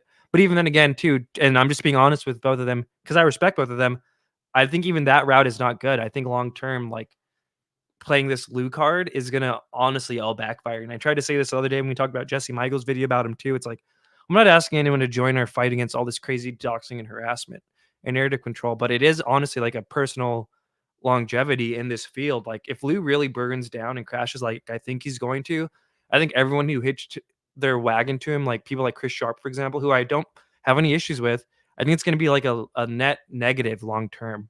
You know what I mean? What about you, Tupa? You haven't had a thing on this? I like Christian a lot. This is a weird area for a lot of people to be in. You know what I mean? Yeah. But yeah, like what you guys are saying, I don't know, dude. I'm flabbergasted still. That the way people are taking this, what the implications are of it, how this is going to change. You know what I mean? With some people, and then watching some people that it just won't change. Yeah, it's very cult dynamics 101 we're just seeing play out. The way people are thanking Lue again for lying to him and stuff. Yeah, I don't know. Ouch, man. That hurts right there. Dude, it's weird. It's Tim, really did you want to throw something else on this this clip? Because I know you're a big fan of Christian and Pavel, I think, right too. So I saw you're about to get in there. Yeah, well, I was just going to say, I to some extent when I watched that Jesse interview with Elizondo, I felt that he was he's a little bit skeptical of Lue, that he was not impressed with Lue's drawing on the paper and connecting two dots by rolling a piece of paper. It didn't really work the way that Lue's tried to do it before. And but one thing that bugged me was I remember Jesse had introduced him as the director of ATIP or a UFO program or something like that. And I just bugs me so much that even after all of the reporting that Green Street has done on all of that it still does not click with people that that foundational story of Lue just lie. It was a lie, a complete lie, and I can't get past that at all. Yeah, and again, it's like what I said. Like, I think it's all going to backfire. Tupa, Manny, as content creators, if you could give a heart to heart to these two guys in navigating this landscape and Lue and information, what do you tell them? Over time, it seems like more credence can, is one. We just have more of an argument now, day after day, event after event. It's not that we have a personal beef with Elizondo. You know what I mean? That's not the issue. It's just that that's where all of these rivers came from. It was we. You know what I mean? That's just what happened. It's nothing to do with a personal beef against anyone. Like there was negative things happening in a community at an organized level that seemed illegal, but at the very least unethical and immoral. And it was all perpetrated and gassed up by random, kind of thought leaders in the community. And that didn't seem right either. And now we're finding, we're seeing the cracks in all of this. There's no way that the government's UFO hunter let that slide. Now there has to be, this isn't a time to double or triple down, on it's all good. No, it's not. It could, now there's more of a chance than ever before that it could be exactly what we were saying it was. Saying that it is. What other people have been saying and shunned for saying. It doesn't make any sense to add to the noise of just kind of trying to keep the status quo because, everyone's got stuff going on. Yeah, dude, that's not what's going on. What do you think, Manny? Or sorry for too. No, you're good. And good show, Red. Thank you, man. Manny, heart to heart to these two guys. I'm not trying to tell anyone how to play their game. There are some people out there who consider themselves investigative journalists and want to get to some form of truth out of people when they interview them. There's other people that just don't care and they consider themselves, the Jimmy Kimmel of ufology or whatever subject, and they're just there to interview people and get clicks and views. So if you're trying to get to some form of truth, a little skepticism is warranted. If you just care about clicks and views, well, then have Lue Elizondo on your show, have him show you a picture of a chandelier and then pretend it's a UFO mothership. That'll be great. I'm sure you'll get all kinds of views. It seems like everyone who does that does get clicks and views. But if you're looking for some form of truth, you need to have some skeptical people on, and there's plenty out there. There's 4 people in this on this panel right now who would be good people who could point out some of the problems with this guy's story, and there's at least another, 20 or 30 out there who could really do it if you really wanted to talk to them, not just the big people, So if you want to get both sides of the story, then get both sides of the story and realize that there's a reason out there. If it seems like some of these people have a personal problem with Elizondo, there's probably a reason for it. They probably have some sort of personal interaction with them that is not wholesome, is probably a little bit toxic, and that he may have done something to them to warrant them having a problem with them. In my particular I think they case, know. that's true. I think they know, and they don't want to talk because they don't want it to be confirmed. But I feel like deep down in their guts, they know that the vibes are off, right? Yeah, You know what I mean? And you can't just write it all off as internet trolls and quote unquote haters. Like when you first come in, you have the luxury of being a little naive and believing that this community might be like every other community like that. But once you've spent a little time here and met some of the people who are called haters and understand what their story is and their interaction and why they have these issues with this person specifically, not everybody or not even a group of people, just this one guy. We're not talking about, it's anyone who's big in the field they hate and they're going after. No, it's just this one guy. And it's because this guy's been tied to some pretty shady things like sock puppet accounts, like encouraging people, doxing and harassing critics of his, like ignoring critics, like setting people up, like lying about people, like blacklisting people, like everything, every dirty, despicable, amoral thing, and probably a few illegal things you can think of. This guy's been right there doing them. So there's a reason that people feel that way. And if you really care about the truth, then you might want to have some of those people on and ask them why they feel that way. And if you don't, then just have this guy on and have him show you his latest chandelier pic or his latest Sun, article that talks about a declassified CIA document from the 60s. It's not, or his 3 videos that he didn't get leaked from the Pentagon, that he didn't get linked from the Pentagon, from the program that he didn't run from the Pentagon, from the program that he did run from the Pentagon. Like, if you don't care about his story changing every time somebody debunks one of his lies, then have him on. It'll be great for your clicks and views. But I think you're right. It's by his own account. Like, his story keeps on changing. It's like not even, we have that graphic we covered too, where it's like everything he's ever said about his relationship to ATIP, and it's like, which Lue do we even believe? Yeah, how can you? If you've lied so many times, how do you believe that this time is that he's telling the truth? Especially when, and I said this in the film. I said everything about Lue that he says is some mixture of a percentage of truth and a percentage of lies. Like, nothing he has said except for his name and his where he went to college were what I would call a universal truth, where he just bluntly said the truth. Everything else was some form of embellishment or lie. And that's the case with him. And I just, you just got to figure out what he's telling you is the truth and what part of it's a lie. But for me, it's so frustrating after years of doing it that I don't even care anymore. As far as I'm concerned, every word out of his mouth is a lie. Yeah. It is a lie. Unless he's got ironclad evidence to support it that I can verify from an outside source, it's a lie. It's a lie. He's burnt that bridge. And I think most critical thinking people, after a certain amount of years of dealing with him, all get to that point at some point. It's just a matter of how long. Great stream, fellas. Closing thoughts on this, Tim. What were you about to say there? And Oh, I was just going to say that's just exactly it. Is why take him at his word when he just is consistently lied and essentially is lied from what the start was from the beginning. It undermines the whole conversation at that point. And I think what I would say to Christian, at least, is be open to people that are critical.